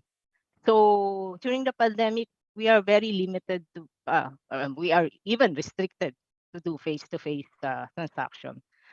So that's why it's they need they need other alternative modes of transacting to government. And then in 2021, still during the height of the pandemic pa rin, if you look at the 2019, compare it with the 2019 result of the business satisfaction survey, we did not see similarities except for ease of payment. For example, in communication, if before they are looking for frontliners communicating clearly now, communicating clearly, and now they expect a clear transaction process since they are since they will be transacting not just in person but also using other modalities like online or through the website or phone call. And then we have the three dimensions that they expect us to observe. These are a relatively new dimension: fast complaint resolution, reasonable regulatory requirements, and conducive regulation for business to grow. So you don't implement regulation just for regulating the business. This should also allow businesses to grow and expand. Okay. All right. For the next part, with this information spanning for 5 years, including the last year results, how do we use it now to develop the service quality standards? So next slide. Remember the Alberta model that I mentioned a while ago? We use that and we look into the drivers of satisfaction that matter. So these are derived importance. And for 2022, they are the following. It's shown on your screen. I will not discuss it here one by one, but I will discuss the result of the FGD consulting our stakeholders with in reference to the to the attributes or the drivers that matter to them. So the first one, the number one, clear transaction process. So to dig deeper and understand what our citizens is actually looking at, or what they meant about the service attributes that they identified as important through statistical through our statistical computation. We look into ano ba yung indicators and descriptors of each of the 9 drivers. And we did that through the conduct of a series of FGD participated by selected survey respondents, citizens, organization, and individuals in 4 area cluster. We have the NCR, Balance Luzon, Visayas, and Mindanao. Note that these are just the initial results. We will be still consulting another, doing another round of consultation just to provide you some idea. No? For the clear transaction process, they identify that to have a clear transaction process, the frontliner should be knowledgeable on the process that they are doing, and also the transacting public should also be knowledgeable what will be the process. So that will avoid erroneous instruction or incomplete submission of requirements. So ayaw nila yung maraming paliko-liko. They will be directed from one office to another. If it's clear, if it's identified that you go to agency 1 and agency 2, or window 1 and window 2, it's okay, but it should be clear. So that's what they mean about clear transaction process. And then second, reachable and responsive hotline. So it was mentioned also. So since the face-to-face interaction are still during the 2022, it's still limited, but now we're opening up, diba, since 2022. But still, there's a need to have responsive hotline. It should be accessible and reachable at the same time in terms of the hotline. So it should be updated. Yung website should have a verified should share a verified social media platforms, and the contact details should be posted in the website. And working dapat siya, functional dapat siya. Okay, and then number 3, getting what you need or applied for means efficiency. Okay, they don't want to spend additional time or more time in transacting, and they should be able to receive correct documents. There's a strong call to minimize mistakes and erroneous transaction.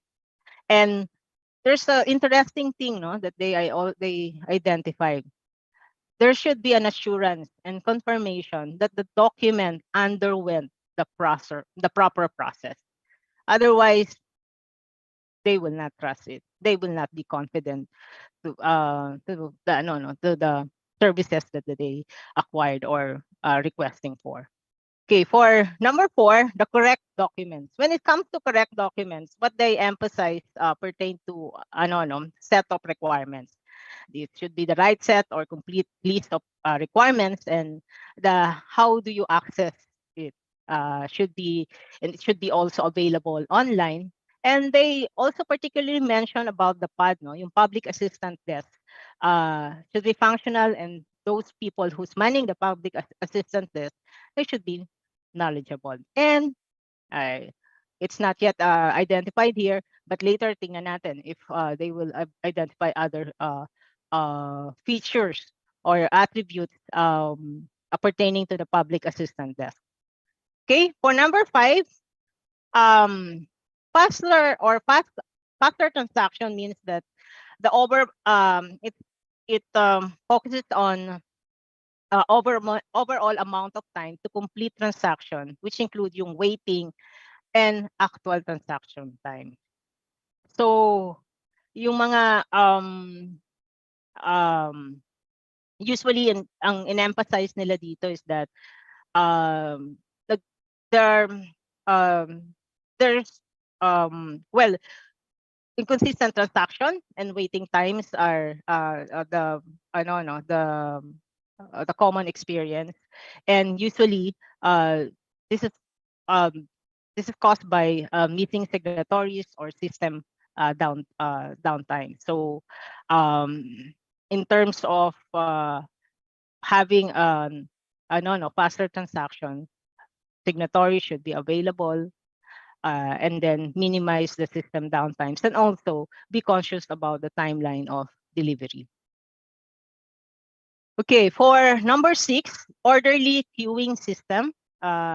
This is an overwhelming indicator is the use of technology. So na-mention dyan yung automation, the proper queuing system, which could be automated and which could utilize appointment of a slot online. So they're focusing actually on the waiting time. It's okay for them to do it in person, but yung waiting time in person, probably that can be reduced through automation of appointment appointment to the agency. Okay, so and then number 7, yung service fee or payments for the transaction.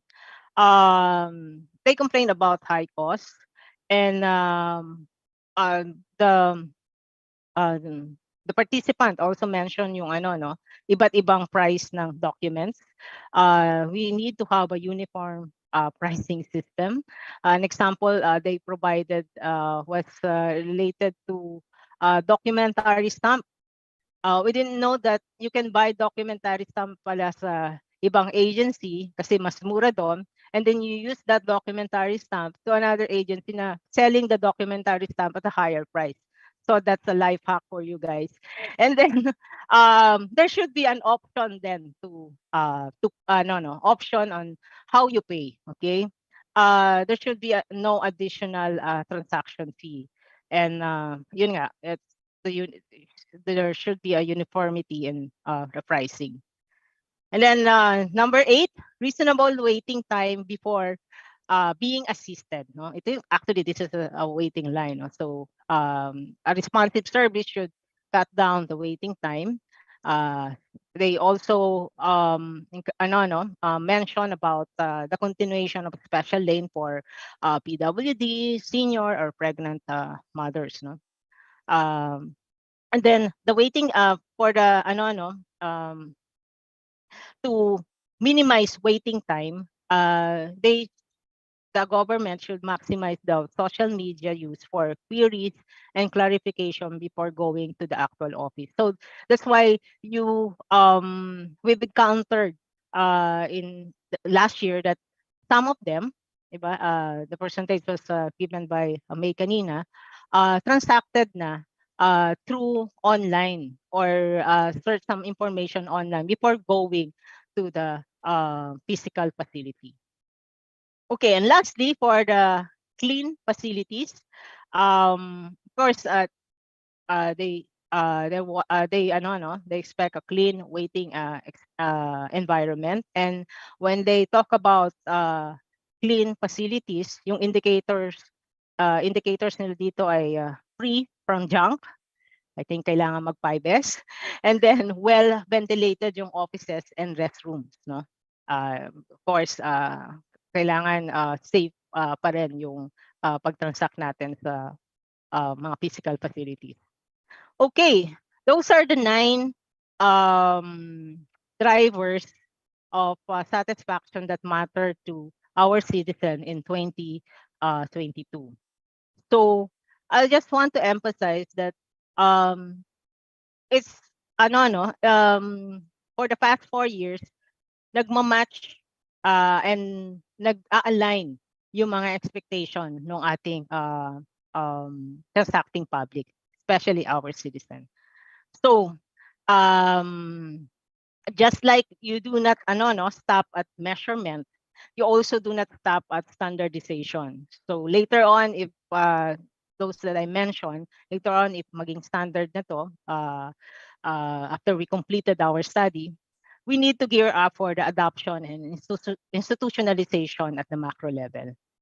And at this point, before I continue, I just like to encourage you to participate in this poll by answering this question.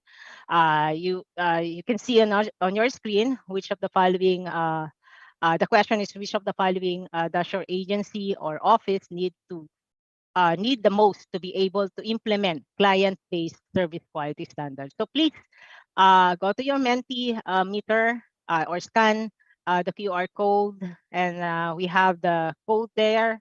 It's 74447724. So please spend a little time for that.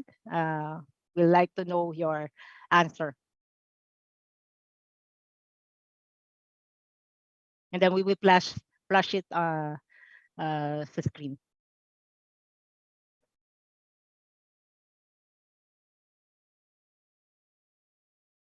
Mm.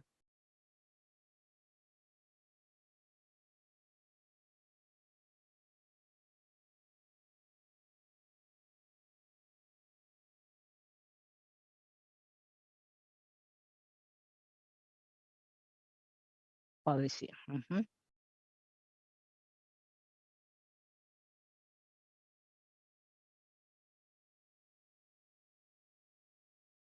Okay, I think let's have a few more seconds to wait for the responses.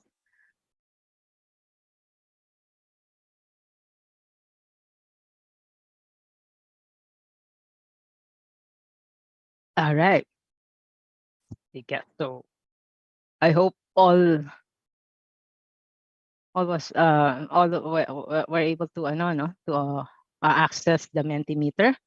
So can you share the the result? I think what I've seen kanina is that yung policy and direction, I think, policy and guidelines on and then resources. Dumami, humabol si resources.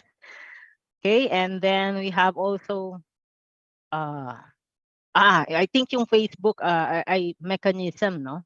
Siguro IT enabled yung mini-mention natin dito. And then also we're looking at capacity building. Okay? So parang mababa yung capacity building. Ang pinaka-last is yung institutional setup. So probably because there is already an institutional setup for this. But let's see, as we conduct our study, let's see if we can use the existing institutional setup for this, and we just strengthen it with policy and with resource support. So I think it will not change. Those are actually the ranking, resources, policy, guidelines, and tools, no? And then leadership and commitment. Humabol siya. I think it's really important to have that when you talk about institutionalization. All right, thank you to the Secretariat. Let's go back now to the presentation. Okay, so let's define some terms, no? Well, let's define the terms institutionalization, and Sida et al. Define it as the process by which a set of activities becomes an integral and sustainable part of a formal system. It can be seen as a sequence of events leading to a new practices becoming standard practice. Okay, and for us, we define SQS institutionalization using the various secondary materials and researches from the past and present.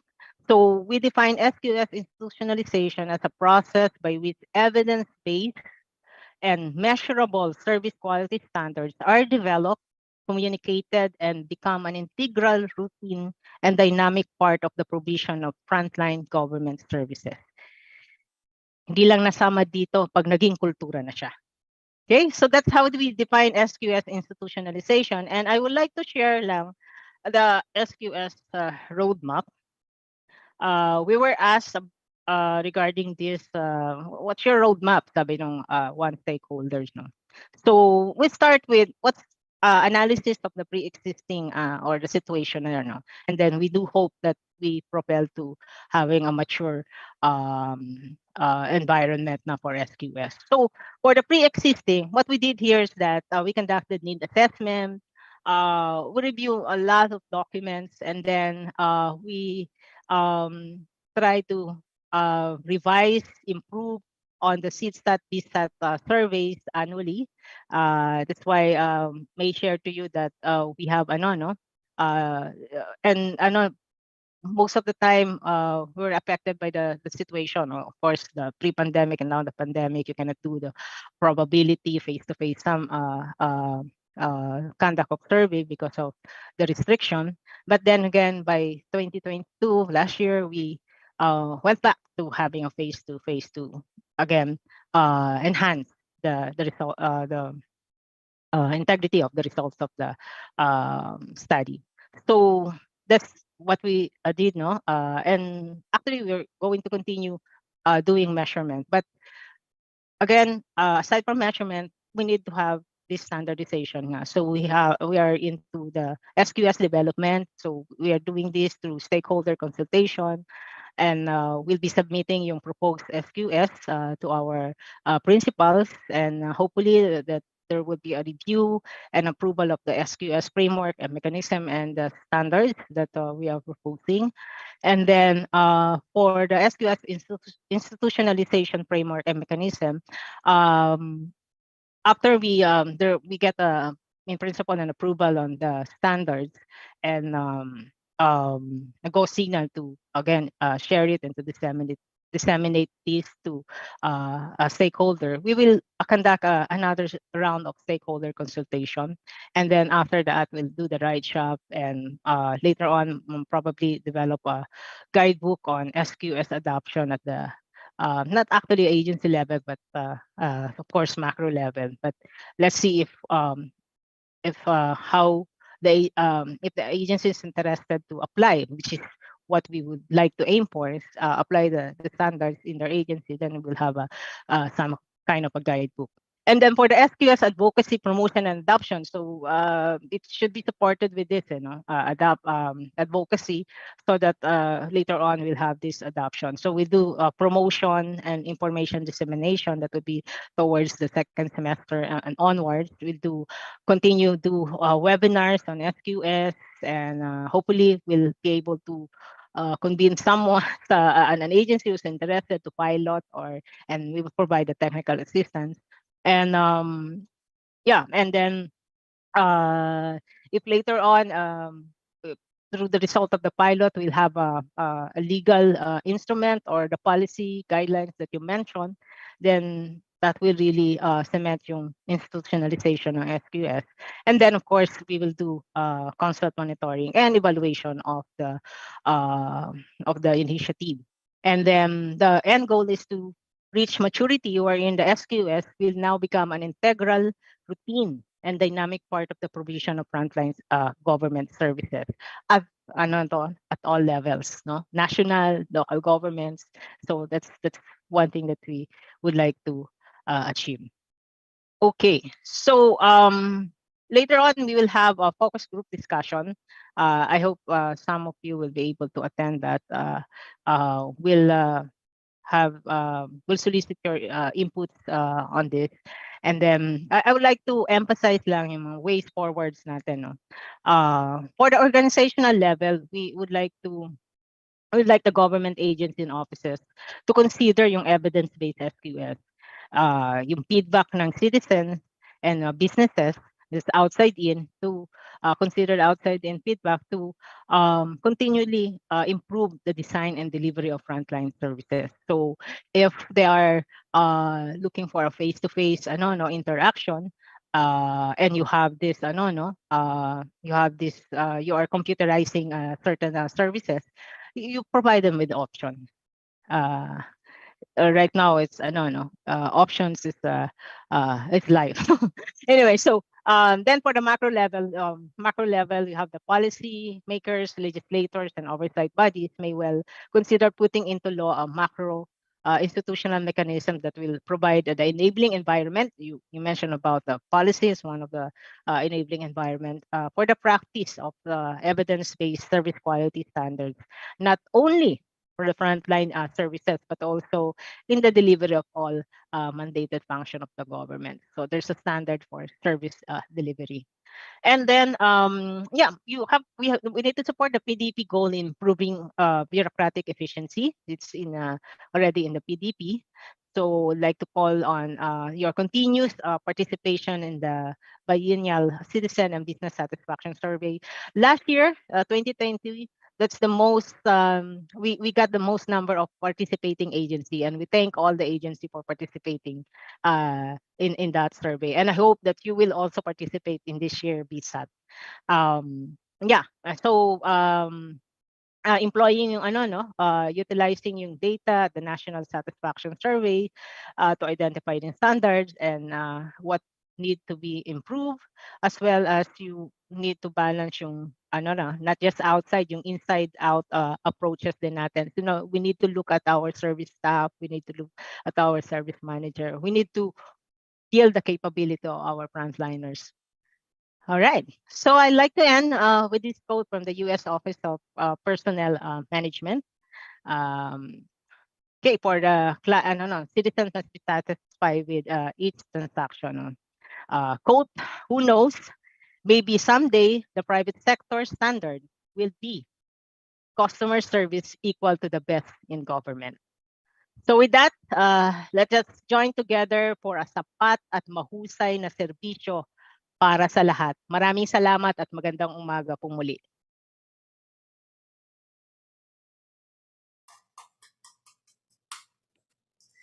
Ladies and gentlemen, thank you for listening to the presentation on institutionalizing service quality standards to sustain quality service for all citizens. We hope you agree that the topic was informative and insightful. Thank you, Director Monica D. Saliendres.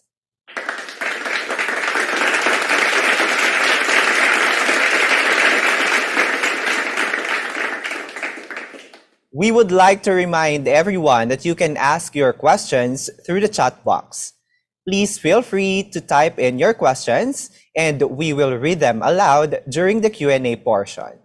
Once again, thank you, Director Saliendres, for sharing your expertise with us. We look forward to hearing more from you during the Q&A. And we have just finished the first part of our program, and we hope that you have learned a lot about the whole of government citizen satisfaction survey and the importance of evidence-based service quality standards. We would like to give you a few minutes to stretch your legs, grab a cup of coffee, or simply take a break before we proceed to the next part of the program. All right. Yes, we hope you are enjoying our symposium so far. And we would like to remind our viewers that this is a virtual event and you can engage with us by commenting on our Facebook and YouTube live streams or by using the chat function on Zoom. We encourage everyone to participate and ask questions during the Q&A portion later. We also want to remind everyone that the symposium will continue until noon. So we still have more topics to discuss. So please don't go anywhere and stay tuned for our next presentation. Again, thank you and enjoy your quick break. What do people actually expect from the government? It's a government that listens to its people. It's all about lakas, talino at buhay. It would be one that would have more of government, less of governance. That would have the welfare of the Filipino people as is primordial concern. A government that has a very clear vision. Para sa akin, ang gobyerno dapat lahat ng kawani ay lingkod bayan. Passionate about its vision and responsive to the needs of its people and country as a whole. My ideal government is very trustworthy, government that you can rely on, may malasakit sa kapwa mong mamamayan.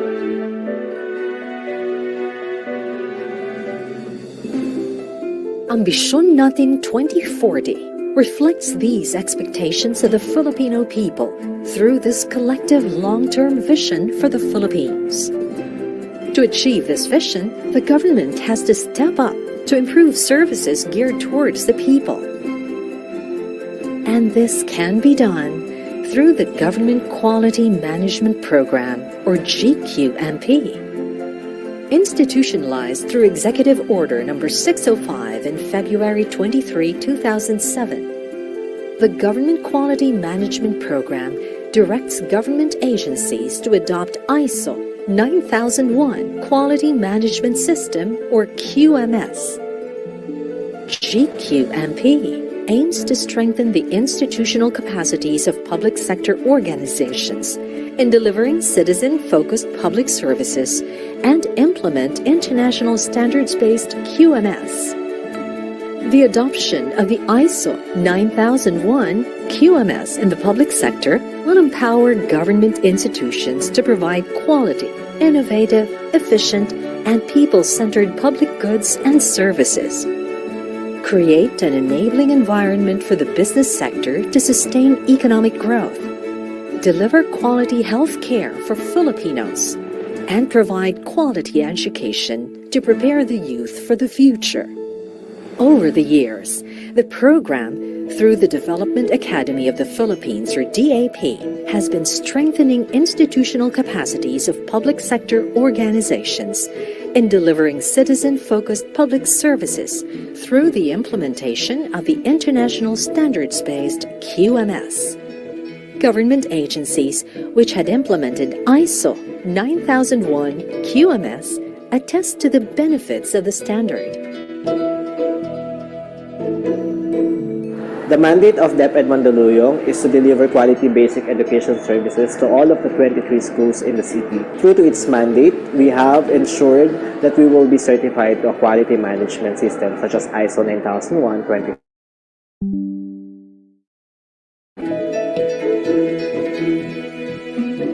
Before QMS, yung PSA kasi came from 4 different agencies. So you can just imagine anong culture ang dala-dala ng bawat isa. So with QMS, there's this sort of unifying effort kasi now we have one system, one process that everybody should follow. So it helps us be more productive, be more conscious in customer service. Isang klaro sa amin. Yung pagiging more conscious about satisfying yung customer. But now we are looking also at certain KPIs na nagpo-promote ng comfort level ng mga customers namin. Kumusta ba yung cleanliness namin, timeliness, even yung temperature, we monitor it. Kasi nga, dapat maging comfortable yung customer. These are part of good things coming from QMS.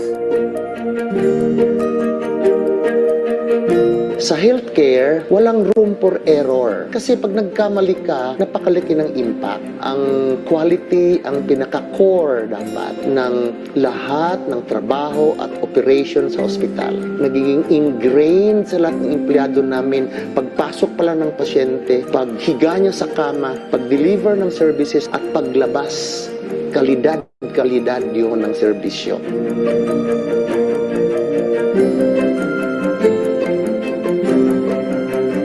A testament to all of this is the number of awards that Muntinlupa has received through the years. Most noteworthy is the back-to-back win for most business-friendly LGU. Speak highly of the level of competence that the city has manifested. And people have come to appreciate that. Not only businessmen, but ordinary folks. They want to start a new business, entrepreneurs who want to engage in a business.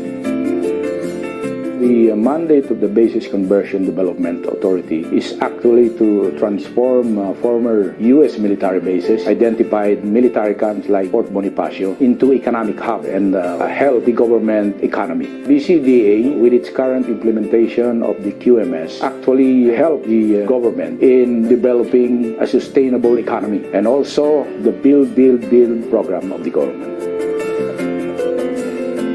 For any quality management system, it's very important to monitor what your customers are saying. So, yung customer satisfaction surveys namin, so far, with the implementation of our quality management system, the customer satisfaction is quite high. Actually, we average even above 95% of our customers being satisfied with the extra mile that we provide, their experience. What kind of service do individual citizens expect from frontline government agencies? Were they happy with the services they received? Through a nationwide citizen satisfaction survey in 2018, frontline government services received an overall rating of 8.37, where 10 is the most satisfied. This means that the efforts of the government to improve the quality of how they deliver frontline services through the QMS are starting to produce good results. SDO Mandaluyong has always been aware of the needs of the teachers. They conduct needs assessment. So, malaking bagay para sa mga teachers, lalo't ang daming mga innovations ng DepEd. Kung di kami tutulungan ng SDO Mandaluyong, di kami makakasabay. Napaka-comfortable ngayon kasi aircon na siya. Swabe yung transaction, napaka-smooth lang. Then, napaka-hassle-free. Dito sa PCMC, ang mga pasyente nagkaroon ng unity, naging isang pamilya dahil alam mo kung ano yung mga nasa puso ng bawat isa. Dito ngayon sa WPLO kasi mabilis na ang pagkuha. So in 15 minutes, makakuha mo na yung mga permit mo for business. And then, pa-renewal naman, mas mabilis na. Unlike before na marami kang pupuntahan, ngayon meron silang one-stop shop. Accommodating naman sila. Tuwing pupunta ako rito pagka kumukuha ako ng result ng examinations, mabait naman yung nag-assist sa akin kasi in-entertain niya kaagad ako, tapos tinanong niya kaagad ako kung ano ang kailangan ko. Satisfied po ako dito sa Civil Service Commission. Thank you, QMS! Thank you, This is what QMS can bring. A government that will work better, serve better, a government comparable to the best in the world. Government Quality Management Program, bringing quality government service closer to the people.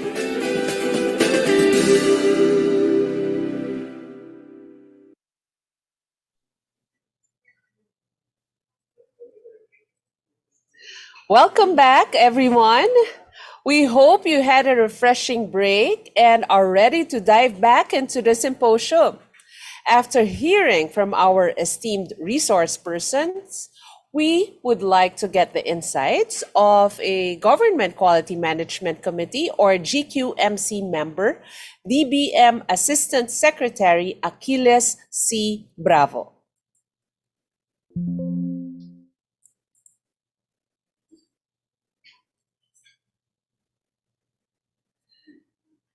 He is the incumbent supervising senior official in charge of the Organization as Systems Improvement or OSI group, which includes the Organization Position Classification and Compensation Bureau or OBCCB, and the Systems and Productivity Improvement Bureau or SPIB of the Department of Budget and Management, DBM. Let us all welcome ASEC Bravo.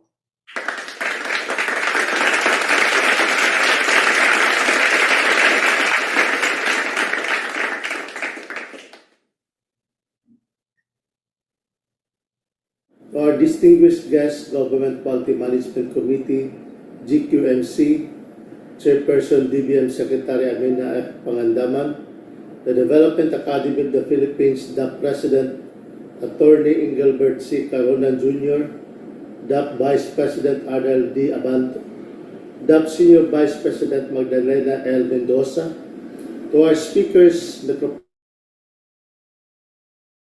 Water Works and Sewage Systems Administrator Leonor C. Cleofas, Head of Manila Water Company's Enterprise Regulatory Affairs Group for the East Zone, Attorney Jo Christine K. Gironad Celera, DAP Director Monica De Salientres, and DAP Project Officer Ms. May Labukay.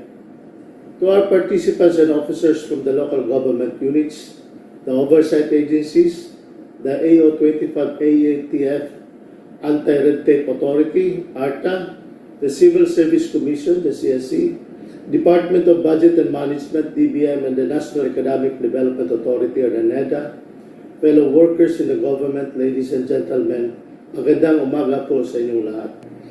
Allow me to first convey special thanks and appreciation to our previous resource persons, DAP Director Monica Salendres and Project Officer Ms. May Labukay, for providing a comprehensive discussion of the key results of the whole of government 2022 Citizen Satisfaction Survey and the service quality standards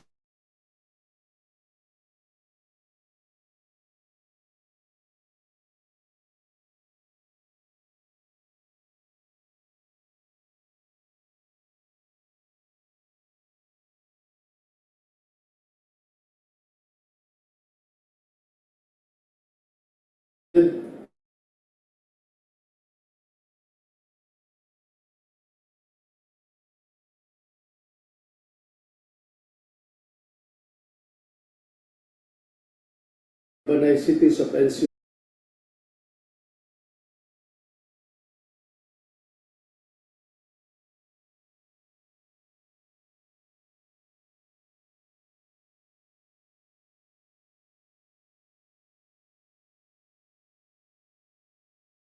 Quality of our service.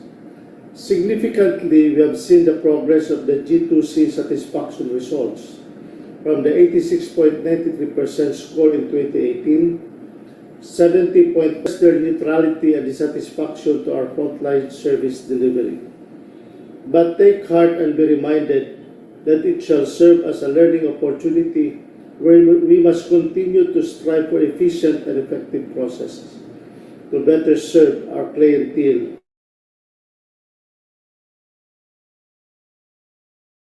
We do things in the government.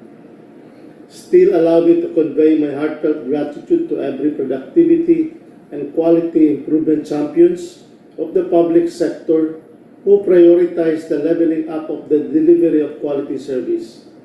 Your presence here today speaks so much of your dedication and willingness to seek continual growth and improvement. More importantly, with the key points discussed by Director Salendres and Ms. Labukay, we now have the basic information that can be used to identify the standards and priorities for service improvement. The DBM shares a common goal with the GQMP to practice good governance and improve bureaucratic efficiency. Thus, we are also encouraging support of our fellow public servants to contribute in the achievement of this goal and reap the benefits of practicing evidence-based service quality standards.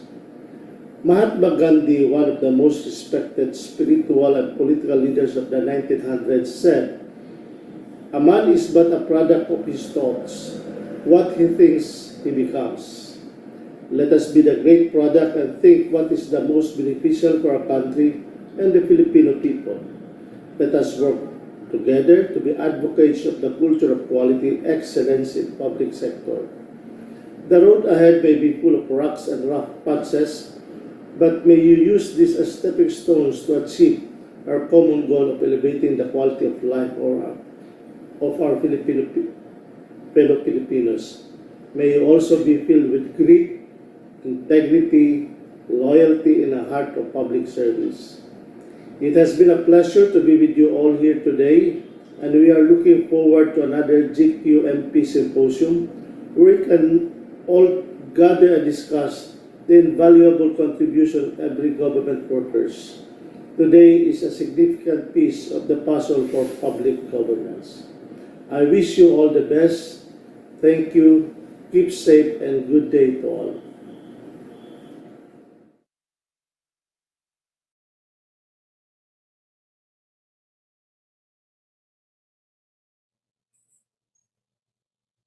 Thank you, Assistant Secretary Bravo, for sharing your insights with us.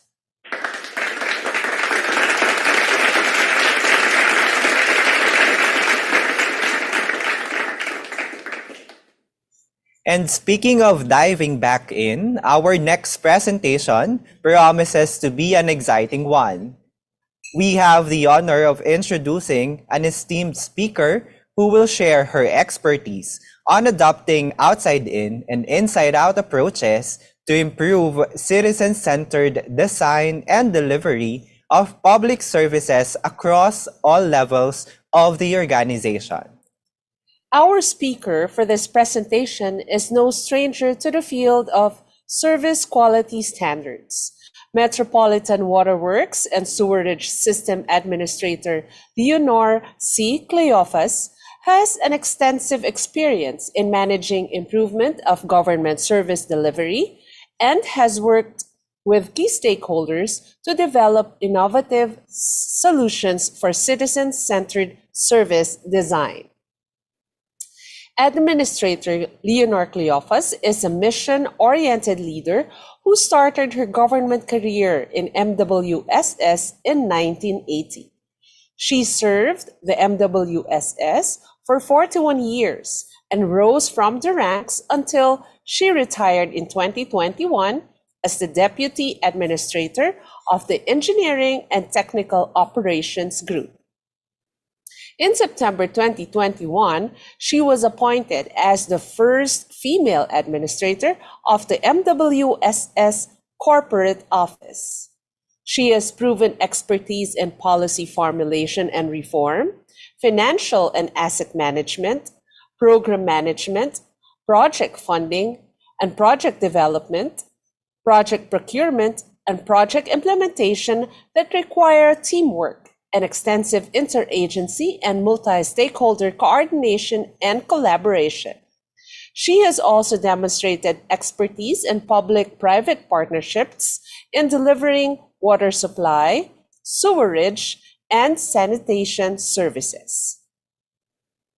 She is a Bachelor of Science graduate of both Civil and Sanitary Engineering with a master's degree in Business Administration and a diploma holder on Water Supply Management, Water Loss Reduction from the Karl Duisberg Gesellschaft, Germany Diplomat.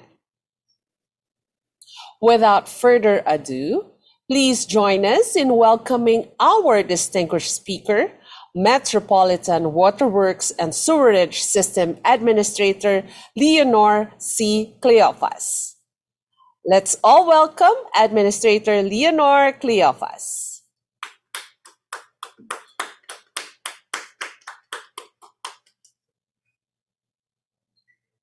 Good morning, Administrator.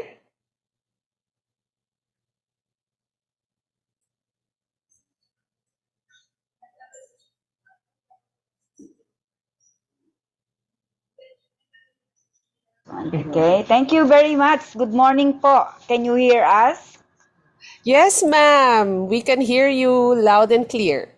Thank you very much to the Honorable Secretary Amenah Pangandaman, Attorney Engelbert Caronan Jr., to the Senior Vice President Magdalena Mendoza, our Director Monica Saliendres, and one of our colleagues here at MWSS with Manila Water, Attorney Kay Celera, and to all the esteemed guests of the Port Government Quality Management Program Symposium. In behalf of MWSS Metropolitan Waterworks and Sewerage System, good morning to everyone. Today, our agency was tasked to share how we improve citizen-centered services through evidence-based approaches. In previous symposium, the shift towards digitization, low-touch points, and interactive online system was emphasized. This was mainly due to our shared COVID-19 experience, where in a state of uncertainty, our stakeholders clamored for faster and more efficient delivery of basic services with minimized exposure to general public. This shift is aligned with the Philippine Development Plan 2023 to 2028, where the practice of good governance and improved bureaucratic efficiency was called to action through 4 strategic outcomes. As As such, we elevated our remote and digital services. But throughout this innovation and changes, we remain true to our mandate. In the height of the pandemic, our technical people is still reported to work to ensure uninterrupted water supply. On that note, we would like to congratulate everyone for your continued service to our Filipino people. Amid all these challenges and your concerted efforts to innovate and streamline public service, we would like also to thank our concessionaires for implementing the frontline services in the MWSS service areas. The MWSS, let me give you the outline of my presentation. This will be the context of organization, MWSS organization, evidence-based approach, developing service quality standards, implementing service quality standards, our challenges and our opportunities, and benefits of implementing SQS, and some key takeaways. The MWSS corporate office has a slight different experience from the most NGAs, GOCCs, and LGUs. Due to MWSS privatization in 1997, the operation and maintenance of our distribution system were transferred to the capable hands of our concessionaires. By extension, customer service also became their responsibility. Our structure is also different. For the MWSS, two offices. One is corporate office and the other is the regulatory office. The corporate office is mandated to ensure uninterrupted and adequate supply and distribution of potable water, including sewerage and sanitation services, while our brother, the regulatory office, is mandated to monitor the compliance of our concessionaire in accordance with the concession agreement. Considering these unique circumstances, there was no necessity for the corporate office to reach out to the public and offer frontline services. However, we are bound as public servants to embody NWSS Service Pledge. Malinis na tubig, walang korupsyon, sapat na daloy ng tubig, serbisyong tunay. And for us, serbisyong tunay means directly serving the Filipino people. But how is serbisyong tunay or authenticity implemented by our agency? In these times where low touch points, automated responses, and fast online system are becoming the norm, how can we provide an authentic experience to our stakeholders?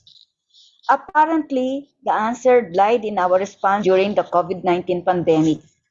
We could innovate and change, but we should retain our connection with our consumers. We should continue being available, responsive, and empathic to the plight of the Filipino people. We have to thank concessionaires for affording us the opportunity to become the beating heart of our shared client services. Because of them, the MWSS corporate office could focus on interaction over interactivity, actual experiences over quantitative data, and a genuine relationship over transactions. To implement this, we have three primary sources of customer data. One is the client satisfaction survey, two, the client satisfaction measure, and last, the high-touch interaction. Our first evidence-based approach is the client satisfaction survey, or we call CSS, which is implemented in partnership with the University of the Philippines, CIPAL. The CSS measures customer satisfaction, identifies stakeholder expectations, and provides statistical data on the various touch points that we have our concessionaire and Bulacan water districts. Through the CSS, our agency is informed of the most availed service by our stakeholders, which enables to focus on improving services in that specific area. In addition, The CSS also gives us disaggregated data on how our services through 7 dimensions, namely access, information and communication, our website, complaints handling and record keeping, and our facilities. Each of these dimensions are measured through direct, observable, and statistically sound questions for us to directly identify what our stakeholders require and what we need to improve on. Our second evidence-based approach is the client satisfaction measurement, or the CSM. The CSM is anchored on the Joint Memorandum Circular Number 1 of EG, ARTA, and the Office of the President, which provides supplemental guidelines on the measurement questionnaire. Through the CSM, we are able to measure the satisfaction of our stakeholders as well our internal and external services. Their satisfaction is measured along 8 dimensions: responsiveness, reliability, access and facilities, communication, cost, integrity, assurance, and lastly, outcome. Similar to the CSS, the result of the CSM guide us the current state of our stakeholders' perception of how efficient the MWSS as a partner. But what epitomizes the Servisyong Tunay dimension of MWSS are its high-touch interaction. Most of MWSS stakeholders are organizations that have their own processes, norms, and cultures. Moreover, its clients distinct. Clients have specific issues that affect their way of life in a unique manner. This is specifically why they're adamant personal, responsive, and empathic interactions. Customer Contact Hub, or the CCH. The CCH provides 24/7 direct-to-agent hotline services. It acts as a connection among the general public, the regulatory office of MWSS, and our concessionaires, ensuring that all concerns are forwarded to its accountable delivery unit. The CCH acts as public monitoring tool, since actions taken are reported client upon completion. More importantly, the CCH provide us primary data on the common issues that the public faces when it comes to water supply, sewerage, and sanitation services. This data is then assessed by top management for any urgent or program action that the MWSS could take. This high-touch approach is also seen in the way MWSS handles the monitoring and collaboration with the concessionaires. The MWSS is fully hands-on when it comes to the key performance indicators, the business efficiency measures of the concessionaires, going as far as helping them with permitting requirements, liaising, and endorsement to the local government units. Because of this involvement, the MWSS is kept abreast of the needs, requirements, and satisfaction points of the concessionaires. In all of this, our agency is cognizant of its mandate, the sourcing of water. Our water source roadmap carries the weight of the several feasibility studies, interagency collaborations, and community consultation. For our water sourcing projects, customer satisfaction does not come only after every project implementation, but rather satisfaction and client welfare are deeply ingrained in the primary undergird MWSS projects development. And this is evidenced by our 8-year pre and prior informed consent for our Kaliwa Dam project, where we have collated the expectations, requirements, the cultural sensitivity, and needs of our IP indigenous peoples, brothers and sisters. To date, the process concluded in the awarding of the Certificate of Recognition by the National Commission on Indigenous People. Through NWSS 3 primary sources of customer data, along with the agency's phenomenological approach to citizen-centered service improvement, we are informed of the live experiences or actual experiences of our stakeholders.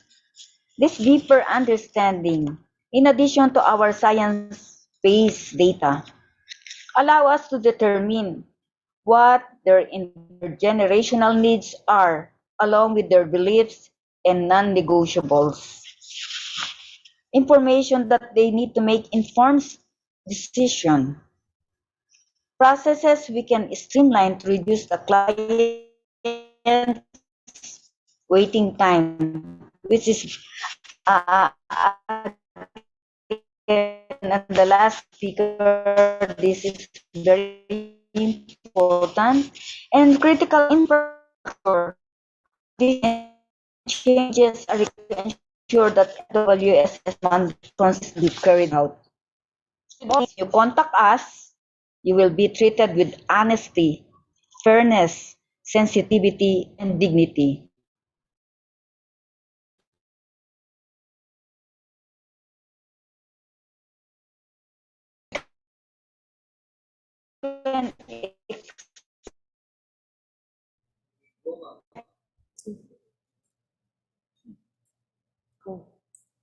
Ladies and gentlemen, thank you for listening. Sorry.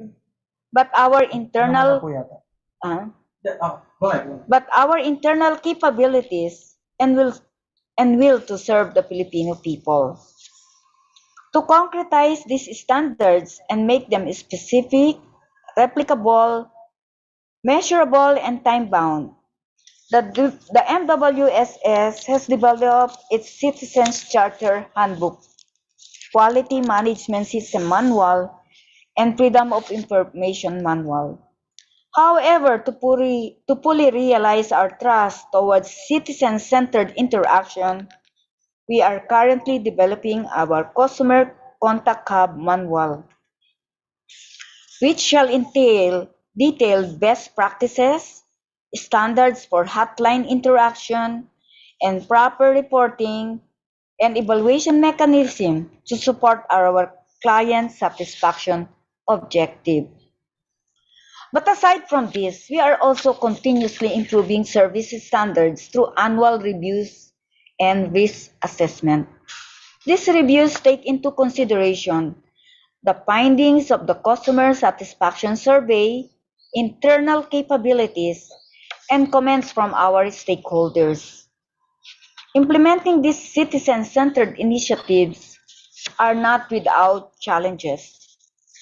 While it is true that the current MWSS is on the conception stage of authentic customer service, our current organizational structure is not equipped to fully handle the sheer amount of customer concerns from the consumers of Manila Water and Maynilad.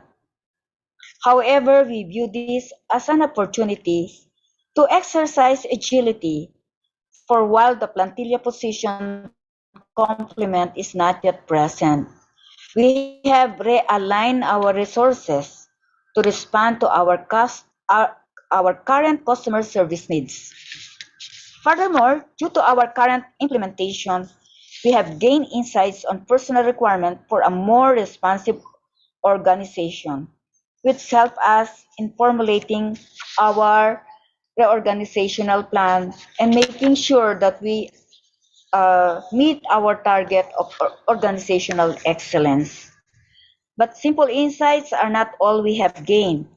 The MWSS is proud to share that due to all these efforts, our ISO 9001-2015 for project management was recertified in the year of 2021.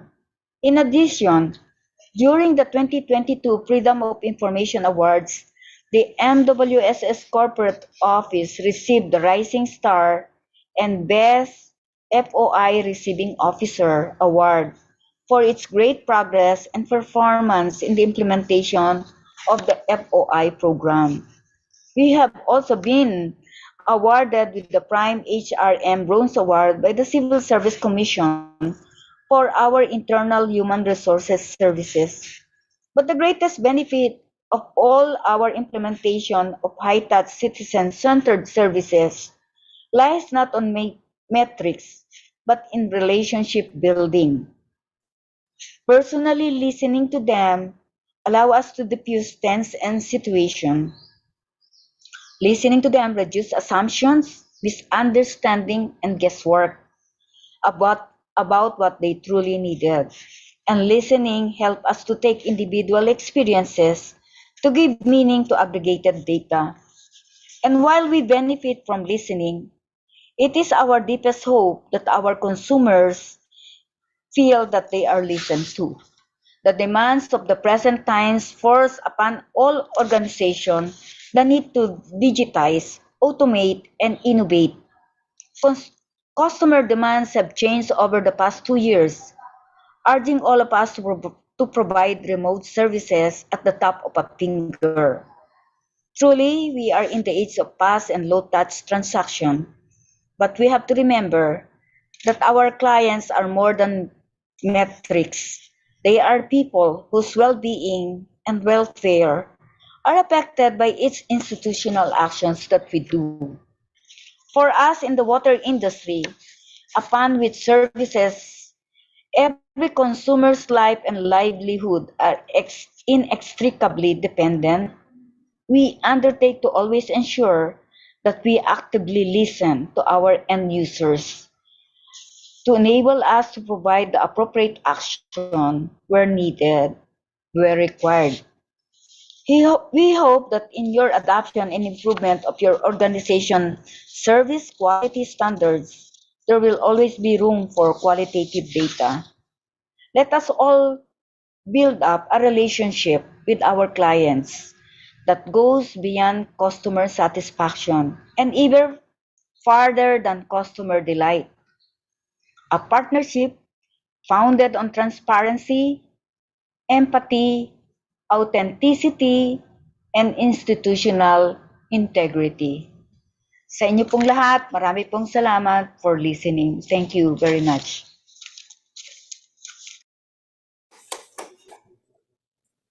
All right, ladies and gentlemen, thank you for listening to the presentation on adopting outside-in and inside-out approaches to improve citizen-centered design and delivery of government services across all levels of the organization.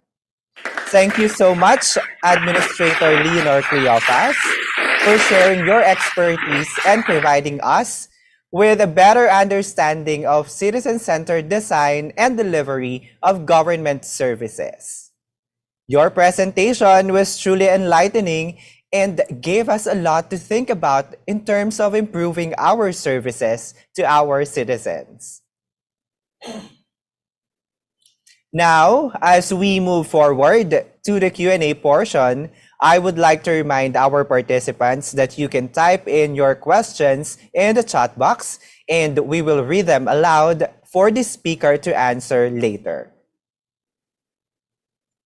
Our next speaker on the same topic, adopting outside-in and inside-out approaches to improve citizen-centered design and delivery of public services across all levels of the organization, gives us further examples of her organization as an ISO-certified agency delivering an important public service that uses client satisfaction surveys for service quality improvement.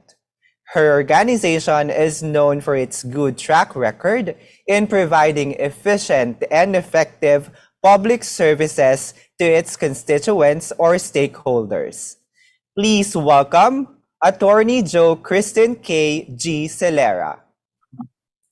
Attorney Kay is the head of Manila Water Company's Enterprise Regulatory Affairs Group for the East Zone and a recent member of the Management Association of the Philippines. Prior to joining Manila Water, Attorney Kay has been an elected local government official and head of a national government accredited league.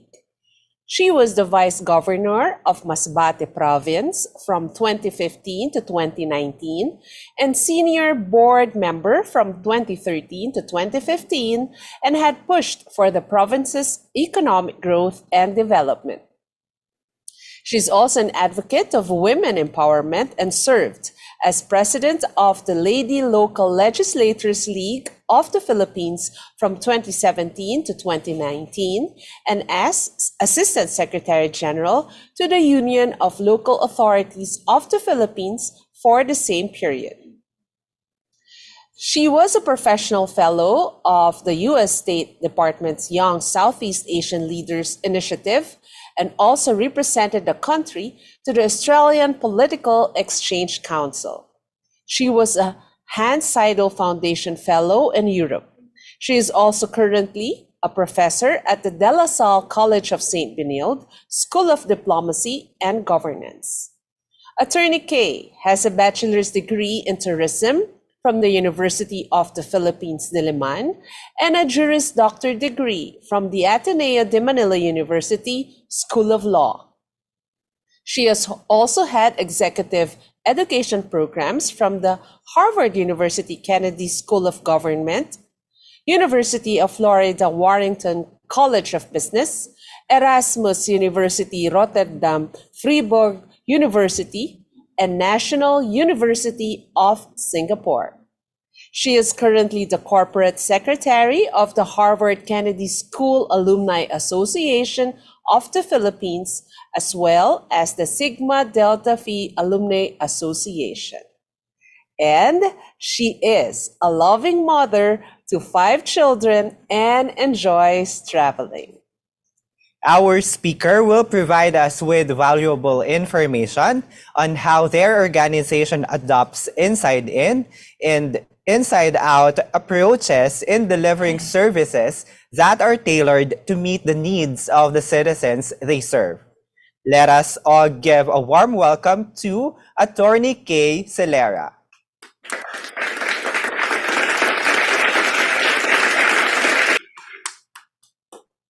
Thank you, Development Academy of the Philippines, for the opportunity to share about Manila Water's story in today's symposium. So good morning po to our DAP President, Attorney Engelbert Caronan Jr., together with the presenters earlier, Ma'am Nika, Ma'am May, and Ma'am Magdalena Mendoza. And of course, to our DBM Secretary, Amenah Pangandaman, and our leader in the water sector, our boss, Ma'am Engineer Bobby Cleofas, the MWSS Administrator, to the rest of the DAP family, our hardworking public servants, participants, and guests, good morning to everyone.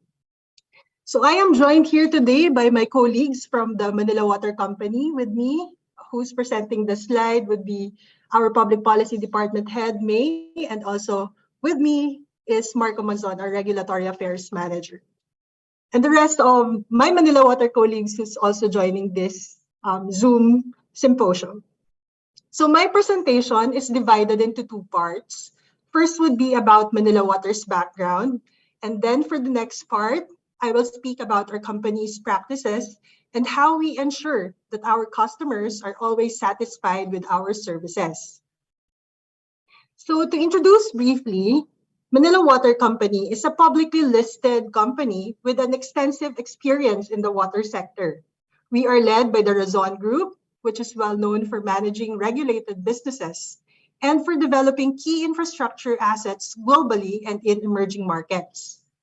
Manila Water is housed under Prime Infra, which is the Razon's infrastructure arm.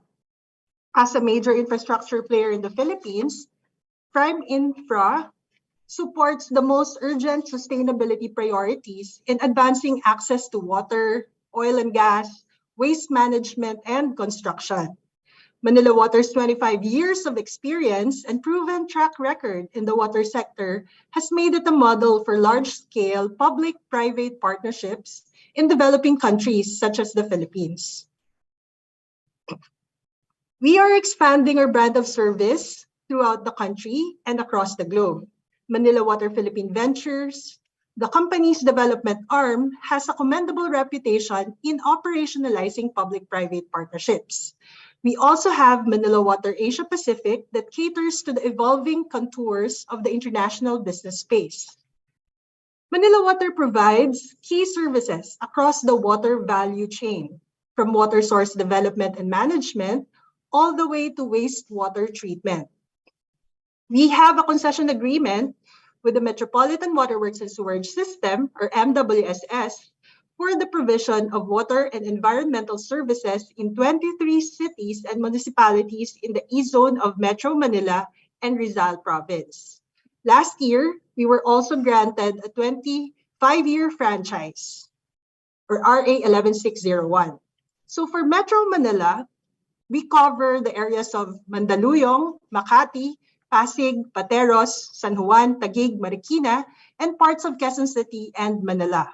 For the province of Rizal, we serve the towns of Angono, Baras, Binangonan, Cainta, Cardona, Halahala, Morong, Pililla, Rodriguez, Tanay, Taytay, Teresa, San Mateo, and Antipolo. In the non-E zone, we have 15 operating business units and partnerships in 24 provinces. Combining our service areas in the E-Zone and the business units in the non-E zone throughout the country, 1.3 billion cubic meters of potable water is delivered annually to 9.1 million Filipinos. Our services includes water source development and management, water treatment, water distribution, wastewater treatment, and water testing. When Manila Water started operating in the E-Zone in 1997, there were 310,000 water service connections then, which means 3 million people had access to water. 26% of said population had 24/7 water supply, and non-revenue water was at 63%. So NRW, or non-revenue water, is that water that has been produced and is lost before it reaches the customer due to leaks in the distribution network. Manila Water's efforts to expand their network and reduce system losses have increased water availability to nearly 100% of the central distribution system. Operational efficiencies had been prioritized, enabling Manila Water to maintain an NRW register of below 15%. This is among the lowest in the region, noting that the standard threshold as recommended by the World Bank is 25% or lower.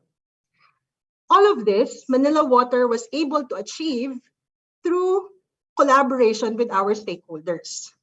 We have, of course, the MWSS and the MWSS Regulatory Office who monitor our compliance with our service obligations. Outside of Metro Manila, we have various regulators who closely engage our business units for their compliance with service quality standards. We also have a resource regulator, the National Water Resources Board, who also sees to it that water is allocated equitably among different users. Supporting water districts nationwide is the Local Water Utilities Administration. We have made significant strides to further improve our wastewater treatment and management strategies in close cooperation with the DNR and the LLDA. We also have the support of local government units and other national agencies in ensuring that our projects are delivered on time and with the least inconvenience to the general public. I'd also like to recognize the significant work our legislators are doing in support of our President's priority legislative measures. This includes the creation of a Department of Water Resources, an apex agency that will harmonize and lead all water-related efforts in the country. We are a step closer to achieving water sector governance reforms, as the President has just recently signed an executive order creating the Water Resources Management Office. In all of this, our primary stakeholder remains to be our customers, of course, who provide the most crucial input to further improving the company's performance. So in Manila Water, we believe sustainability starts from within, by developing our employees, great service and company growth follow. Through our continuous water service and or sewer and sanitation facilities, Manila Water helps protect the environment, build communities, and protects the people's health. We actively participate in protecting raw water sources to champion sustainability. As we expand our service coverage and provide customers with quality water and wastewater service, Manila Water serves as a vital contributor to economic growth. So we focus on the inside out by enabling our employees to achieve the company's goals. We invest in our people by creating a safe and healthy work environment for our employees. Through service recognition, trainings, and development programs, we're able to produce skilled, dedicated, and talented employees empowered to make decisions and exercise leadership. So we do not just invest in infrastructure. I would say that our 25-year journey had really been driven by excellent teams who contributed greatly to the company's success stories. We proactively reach out to our customers through different platforms to allow us to leverage on our strength as a company that cares for our customers. We directly engage them to ask for their honest feedback through public dialogues and consultations. With the help of Manila Water Foundation and our advocacy department, various community education programs and WASH programs are also carried out to bring our services closer to partner institutions and communities. And we keep our customers informed of the latest advisories via all means of communication available to us. So Manila Water prides itself on acting upon the needs of every customer and acting upon them swiftly, because a customer never wants to be kept waiting, for sure. Our key performance indicators in relation to customer satisfaction were set to ensure that service level agreements in every form of customer engagement Manila Water have are set to the highest standards. All service-related complaints, such as no water, weak water pressure, are being resolved within 10 days of receiving the complaint from the customer. The same goes for all billing-related concerns. Any excessive billing, error reading, complaints are to be resolved also within 10 days of receiving the complaint from the customer as well. As for the vetting of new applicants, investigation of the location, if feasible for water connection, and checking on legitimacy of the application, this is to be started within 5 days, within 5 days of receiving the application for water connection. And for installation of water service, meter is to be installed and service should be running within 7 days of the settlement of the connection fee by the customer. All these KPIs are benchmarks in our industry. And when it comes to customer satisfaction related KPIs, we are very proud to say that Manila Water continues to exceed all industry standards. We act upon the needs of all our customers and we act fast. So in 2022, we received a 90% satisfaction rating, which is indicative of our customers' positive feedback on the quality of the services we provide. We annually conduct the satisfaction survey through an independent third-party contractor with 3 objectives in mind: to understand service performance, to gauge customer satisfaction, and to identify areas for improvement. And then Manila Water uses the results of the CSAT survey to develop an action plan for any operational adjustments to improve service delivery. We implement a continuous process of gathering insights, analyzing data, developing and implementing action plans, and monitoring that these improvements are ensured to safeguard the trust that is given to us by our customers to provide a continuously improving service. So as mentioned earlier, Manila Water's vision of becoming a global leader in the industry can only be made possible through the partnerships that we have established and sustained along the way. True to our mission of delivering world-class services, we have been recognized in 2021 as Utility of the Future by the World Bank for our future-focused strategies and best fit practices. Manila Water is one of the pioneers also in advocating for a safe and fair work environment for everyone, regardless of gender and race. We have pledged our support for the UN Women's Empowerment Principles to ensure that this practice resonates with Manila Water from the inside out. In 2022, Manila Water made history by being the first in the developing country to be given the distinction as 2022 Water Company of the Year by the Global Water Awards. This was achieved through the company's pioneering efforts to move the industry forward through improved operating performance, innovative technology adoption, and sustainable financial models. Through our sustainability efforts, we've also been recognized by the International Water Association as climate smart utility for our efforts to embrace climate resilience under 3 key pillars for action: climate adaptation, mitigation, and leadership. So that would be all. We encourage everyone to please check out Manila Water's social media pages for our latest announcements and information. And if you are among our customers, please do download the Manila Water app. Let's continue our engagements and collaborations. Thank you very much. Thank you so much, Attorney Kay Silera, and your ideas on how to adopt outside-in and inside-out approaches to achieve citizen-centered design and delivery of government services were truly insightful.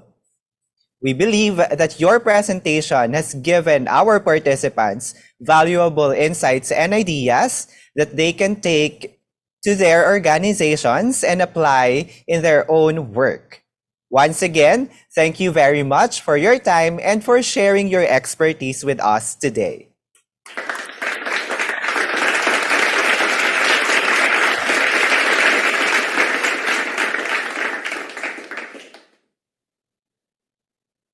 We understand that we are all on a tight schedule and it is now lunchtime. However, we believe that it is important to address the questions and check out the comments raised earlier through the chat box. Kung mamarapatin po nating lahat, ay nais po naming humingi ng konting oras para po sa ating Q&A and closing portions. Thank you for your understanding and consideration. All right, so let us start with the first question. This is for Administrator Cleophas. One of our participants asked, how does the MWSS plan to sustain the improvements in citizen satisfaction for the long term? Question. Can we please repeat the question? Thank you very much. Yes, ma'am. So the question for you is, how does the MWSS plan to sustain the improvements in citizen satisfaction for the long term?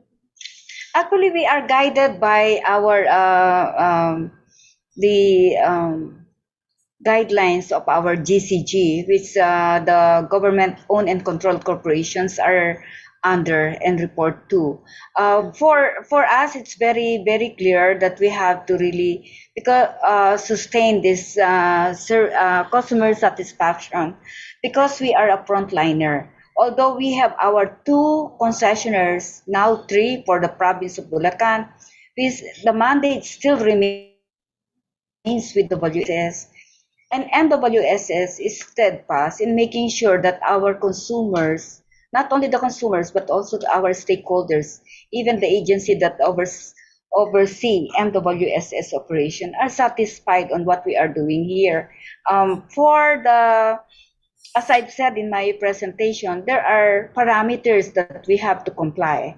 And every year we have to make sure that we comply with the requirement of customer survey, and also making sure that we comply with the different regulatory agencies, like our Department of Health, which regulates on the compliance with our Philippine National Drinking Water Standards, the Department of Environment and Natural Resources, and also the other agencies like National Commission on indigenous people. Right now, we are looking at the water security even beyond 2050, and this is already in our roadmap, and making sure that all our customers, all our consumers are satisfied with our services. All right, thank you so much, Administrator Cleophas, for addressing the question. Ito naman po ay para kay Ms. May Labukay. What is the criteria for the selection of survey sites, and how about inclusion of IPs? Thank you, Ms. Nina. So, as with all other surveys na ginagawa, the citizen satisfaction surveys or research design was based on what we have available resources to conduct the survey in terms of course, yung availability of field employees, enumerator supervisors, the timeline, and the cost. So with a sample size of 3,600, we had to prioritize the area. So the survey sites, the highly urbanized areas were selected based on two assumptions. Number one, population size. The bigger the population of a survey area, the more transacting citizens. And of course, growth centers or government dapat yung area, meaning they should have a higher concentration of government services so that to ensure that the survey will be completed within the timeline. And I just want to add also that the agencies selected were frontline government service agencies, meaning the for example, PSA, DFA, DSWD, LGUs, barangays. So by frontline, we refer to agencies that have direct interactions with the transacting citizens. Unfortunately for this survey, due to limitations, of course, the resources and the sample size, we don't have a boost of mga marginalized groups as respondents. So the IPs, these are not covered, or because these types of respondents are better if or will be covered if the survey is done through an area-based sampling, for example, household base, or dun sa particular barangay or an area, not in this survey, citizen satisfaction survey for this round, because the surveys were conducted on site in government offices. Although, of course, we do have, I think, one or two questions in which we ask the respondents if they consider themselves as a PWD, so we could add that element to our analysis later. Thank you. Maraming salamat, Ms. May. And our next question is directed to Ms. Monica Saliendres or Director Saliendres. This is a question from our attendee in Zoom. The question is the client satisfaction tool used in the study in sync with that of ARTA's client satisfaction measurement tool? If not, is there a possibility that DAP and ARTA will come up with a shorter tool or client-friendly tool, because mostly clients usually complain about the lengthy client survey form po? Hello. Yeah. The short answer is yes. Actually, it's in sync. Actually, when ARTA's client satisfaction measurement tool was being developed, DAP presented the results of the study in that technical working group, and what were considered were the service dimensions and attributes that were generated from the results of the study. Now, the long-term intention is that since the CSAT and BSATs, they are actually macro level satisfaction survey. So this is not agency level, but and I believe that CSM is at the agency level. What we intend to do is that we would like to propose that the identified drivers of satisfaction could be considered as the shorter version of the questionnaire. So you just focus on the 7 key drivers or drivers of satisfaction, and that in that way you will be only asking 7, because they are these 7 or nine, I believe nine, dimension or attributes. Those are the important things for our clients. So I think that's the lengthy answer. Thank you. Thank you, Director Saliendres, for answering the question. Ang susunod po na katanungan ay para kay Attorney Kay. What is your advice for government agencies who are just starting to implement citizen-centered approaches? Yes. Okay. Always be guided by the mandate of your office. So we all definitely want to serve the best way we can and make sure that our constituencies are satisfied and happy with the service that we provide. So I really encourage that they do it to initiate that survey or even conduct it as much as possible, if it's annually or they have to at least understand the value of having that because it would guide them in their conduct of their services. So yes, support to that to do that doing of survey. Okay, so thank you very much, Attorney Kay. And to gain more insights, aside from the questions, let's read some of the comments in the Zoom, Facebook, and YouTube. We have one from YouTube. According to Ms. Josefina Bayo, the resource person discussed well the survey result. Next from Facebook, Mr. James Montes Nacario Jr., the findings of this study is very much relevant to us. Hope we could get a copy of this presentation or its report for future citations. Thank you. And last but not the least, shared in Zoom, Mr. Eugene Puente. I agree the public sector should consider the time and finances entailed. Namamasahe din clients natin. Let us place our feet on their shoes. If we can provide the extra miles, of course, if situation permits, for those in far-flung areas through coordination with their barangay chief executive. Thank you, speakers, for your valuable insights and informative responses. Unfortunately, that's all the time we have for the Q&A. The rest of the questions raised in the chat box in Zoom, YouTube, and Facebook will be collated and answered through a response matrix in the Google Drive folder.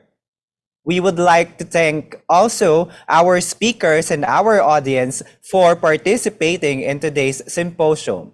We hope that everyone gained some valuable insights into improving citizen-centered service delivery. We will now proceed to the closing part.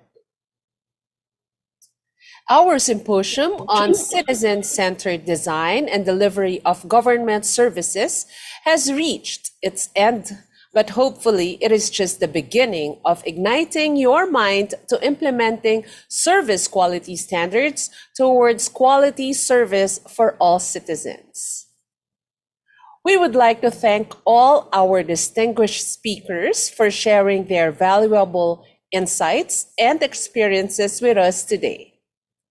At this point of the session, we would like to present the Certificate of Appreciation to our guest speakers. And the certificate reads as follows. The Development Academy of the Philippines awards the Certificate of Appreciation to the presenters for their invaluable contribution in the 4th GQMP Symposium on Service Quality Standards towards Quality Service for All Citizens, given this 11th day of May 2023. Signed, Attorney Engelbert C. Caronan Jr., MNSA, President and Chief Executive Officer, Development Academy of the Philippines, and member, GQMC. May we call on our speakers? Our first speaker, Ms. Amenah D. Labukay.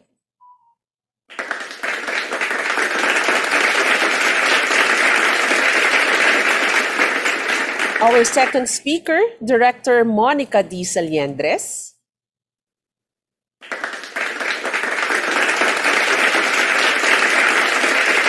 Third speaker, Administrator Leonor C. Cleofas.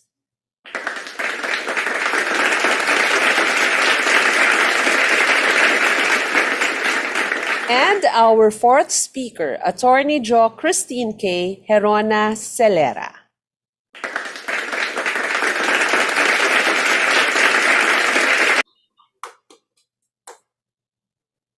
Again, thank you very much to our speakers and presenters. And we would also like to thank our participants for joining us virtually and being an active part of this engaging discussion.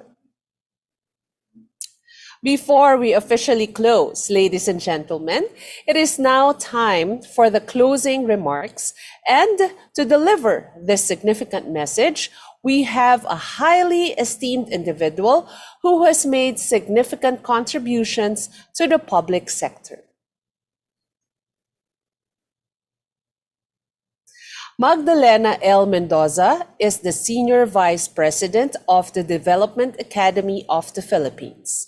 Among others, her work entails providing high-level advisory and consultancy services to the Philippine government on public sector and management reforms and capacity development. She has rich experience in strategic reviews and reorganization, policy development and analysis, performance management, productivity measurement, quality management, and integrity development. Her intimate knowledge of the Philippine bureaucracy stems from her over 30 years of service and work experience in government. She earned her bachelor's and master's degree in industrial engineering from the University of the Philippines and completed her master's in public administration from the Lee Kuan Yew School of Public Policy of the National University of Singapore as Lee Ka-shing Scholar. Ms. Mendoza is in the roster of APO productivity experts, and it's credited locally and internationally for her significant contributions and relevant research, either as lead or co-investigator, and publications in the areas of governance, public sector productivity, leadership, and management. With more than 2 decades of experience in the fields of public administration and governance, she has been a driving force in the implementation of various programs and projects of the Academy that promote good governance and leadership excellence. Everyone, please welcome DAP Senior Vice President Magdalena L. Mendoza.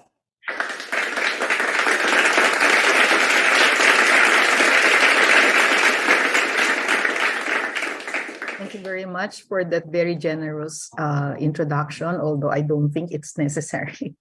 But anyway, to our honored guest, Secretary Pangandaman of the Department of Budget and Management, and also Chairperson of the Government Quality Management Committee, to Assistant Secretary Achilles Bravo of the Department of Budget and Management, and the distinguished members of the GQMC, to the MWSS Administrator, Engineer Leonor Cleofas, to our Manila Water Company Director for Regulatory Affairs Group of the East Zone, Attorney K. Celera.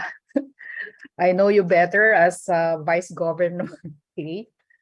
To Director Nika Saliendres and Project Manager Amenah Labukay, distinguished officials and fellow public servants, ladies and gentlemen, magandang tanghali po sa inyong lahat. we've come to the conclusion of the symposium. And I wish we have more time for question and answer because we had very interesting presentations. But anyway, maybe we can reserve that in other occasions. So on behalf of the organizers, I would like to express our appreciation to all the presenters and to all the participants for your very valuable contribution to the 4th GQMP Symposium on Service Quality Standards towards quality service for all citizens, for making this gathering a worthwhile and productive event. Nowadays, as our speakers already mentioned, growing attention is focused on providing a satisfying customer experience, not only in the private sector, but also in the public sector. Of course, when we speak of customers in the public sector, we refer to the business firms transacting with government agencies, ito yung G2B, the general public who transact also with government, and the citizens who are beneficiaries of government programs, including government agencies transacting with each other. Knowing if we serve our customers well is just one part of the task. To be inclusive, a good customer experience should be felt everywhere. In the presentation of the results of the latest survey or the citizen satisfaction survey, we learned that most of the respondents were satisfied or very satisfied with their completed transaction in government, but we wish that this experience will be felt in most, if not all, points of contact with government, from the national to the local level, from the provinces to the cities, to the municipalities, to the barangays, and from those handling very complex transactions to those who are seldom visited by the transacting public.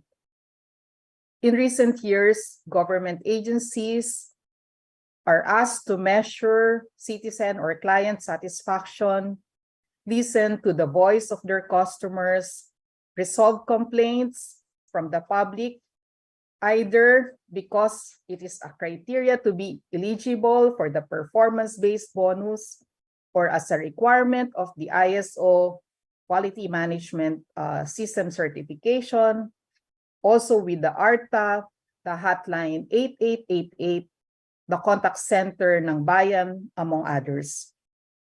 To be sure, we have already accumulated data and information on what are the service gaps, and what we need to do now is to translate this information into service standards and priorities for improvement in order to make the next customer experience with government better. In the course of the symposium, we learned what may be considered as the minimum evidence-based attributes, service quality standards, and indicators of quality service, which our government agencies, especially those in the front line, can incorporate towards a citizen-centered service delivery.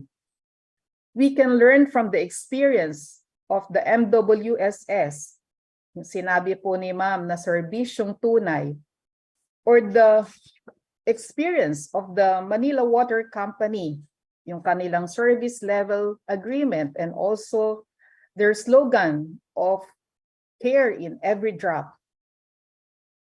This is just examples of how they adopt outside in and inside out approaches to create customer-focused service delivery. We can also learn from many other agencies of the government how they endeavor to achieve higher levels of citizen satisfaction and also trust from the transacting public. Indeed, we have many options on how we can go about meeting the actual expectations of the public. But it is a huge task, and to make a steady way forward, which may take time, much coordination and collaboration within the public sector, and maybe together with the private sector would be needed. Our champions or rather champions of citizen-centered service delivery, will need to sit down together and prepare plans towards the adoption of evidence-based service quality standards for frontline government services, and perhaps later for all the mandated public services, as it is now among the strategies to raise bureaucratic efficiency and quality of governance as articulated in the Philippine Development Plan 2023 to 2028. With objective information on what the citizens expect, what drives citizen satisfaction, government agencies and offices are no longer clueless on what can be improved in their own service deliveries. With the support of oversight agencies like the GQMC, we look forward to your institutional support so we can gain greater momentum. At the agency level and at the level of our respective offices, where we deliver that vital public service, on the next transaction that we will handle, I sincerely hope that we are not only challenged by the expectations we want to meet, but that we are also inspired by the shining examples of how other organizations are giving good or excellent service. We all have a part to play, and by doing our part, no matter how small, we contribute to realizing the goal of sapat at mahusay na serbisyo, providing the best frontline service, which we too would like to experience should we be the next person to queue in the next window. Maraming salamat po sa inyong lahat and see you sa susunod na symposium, the 5th Symposium on Service Quality Standards, and other future discussions on how we can continually raise the quality of public service in the Philippines. Thank you. Thank you, SVP Mendoza. Related to the closing remarks, as we come to the end of this event, let us take a moment to reflect on what we have learned. We have seen how various government agencies and experts have shared their experiences and best practices in using evidence-based service quality standards to improve the design and delivery of government services. Thank you, everyone, for being part of this very informative and engaging symposium. We hope that you have gained valuable insights and practical knowledge that you can apply in your respective organizations. All the presentation materials will be posted after the event in the Google folder with a link shown on the screen and chat boxes for your reference. We hope that these insights will inspire us to take action toward achieving better public service and greater citizen satisfaction. Let us not forget that our work in the public sector is ultimately for the benefit of our citizens. And the question now is, what's next? Would you be interested to know more about how your organization can take on the journey of adopting evidence-based SQS and integrate it into your citizens charter, customer feedback mechanism, or risk management? If yes, please register to participate in the upcoming free webinar on service quality standards for frontline services. Also, for the participants requesting for a copy of the CITSAT questionnaire, send us an email so we can contact your organization later. Before we end this symposium, we would like to take an official event photo as a remembrance of this successful gathering. We encourage everyone to turn on their cameras and strike a pose in front of their screens. Let's smile for the camera.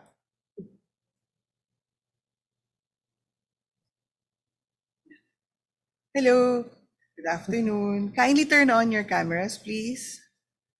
All right. Is everyone ready?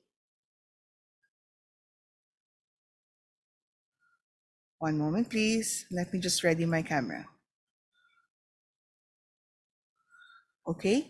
Count of 1, 2, 3, smile. Next panel, please. 1, 2, 3, smile. 1, 2, 3, smile. Few more seconds, please bear with me.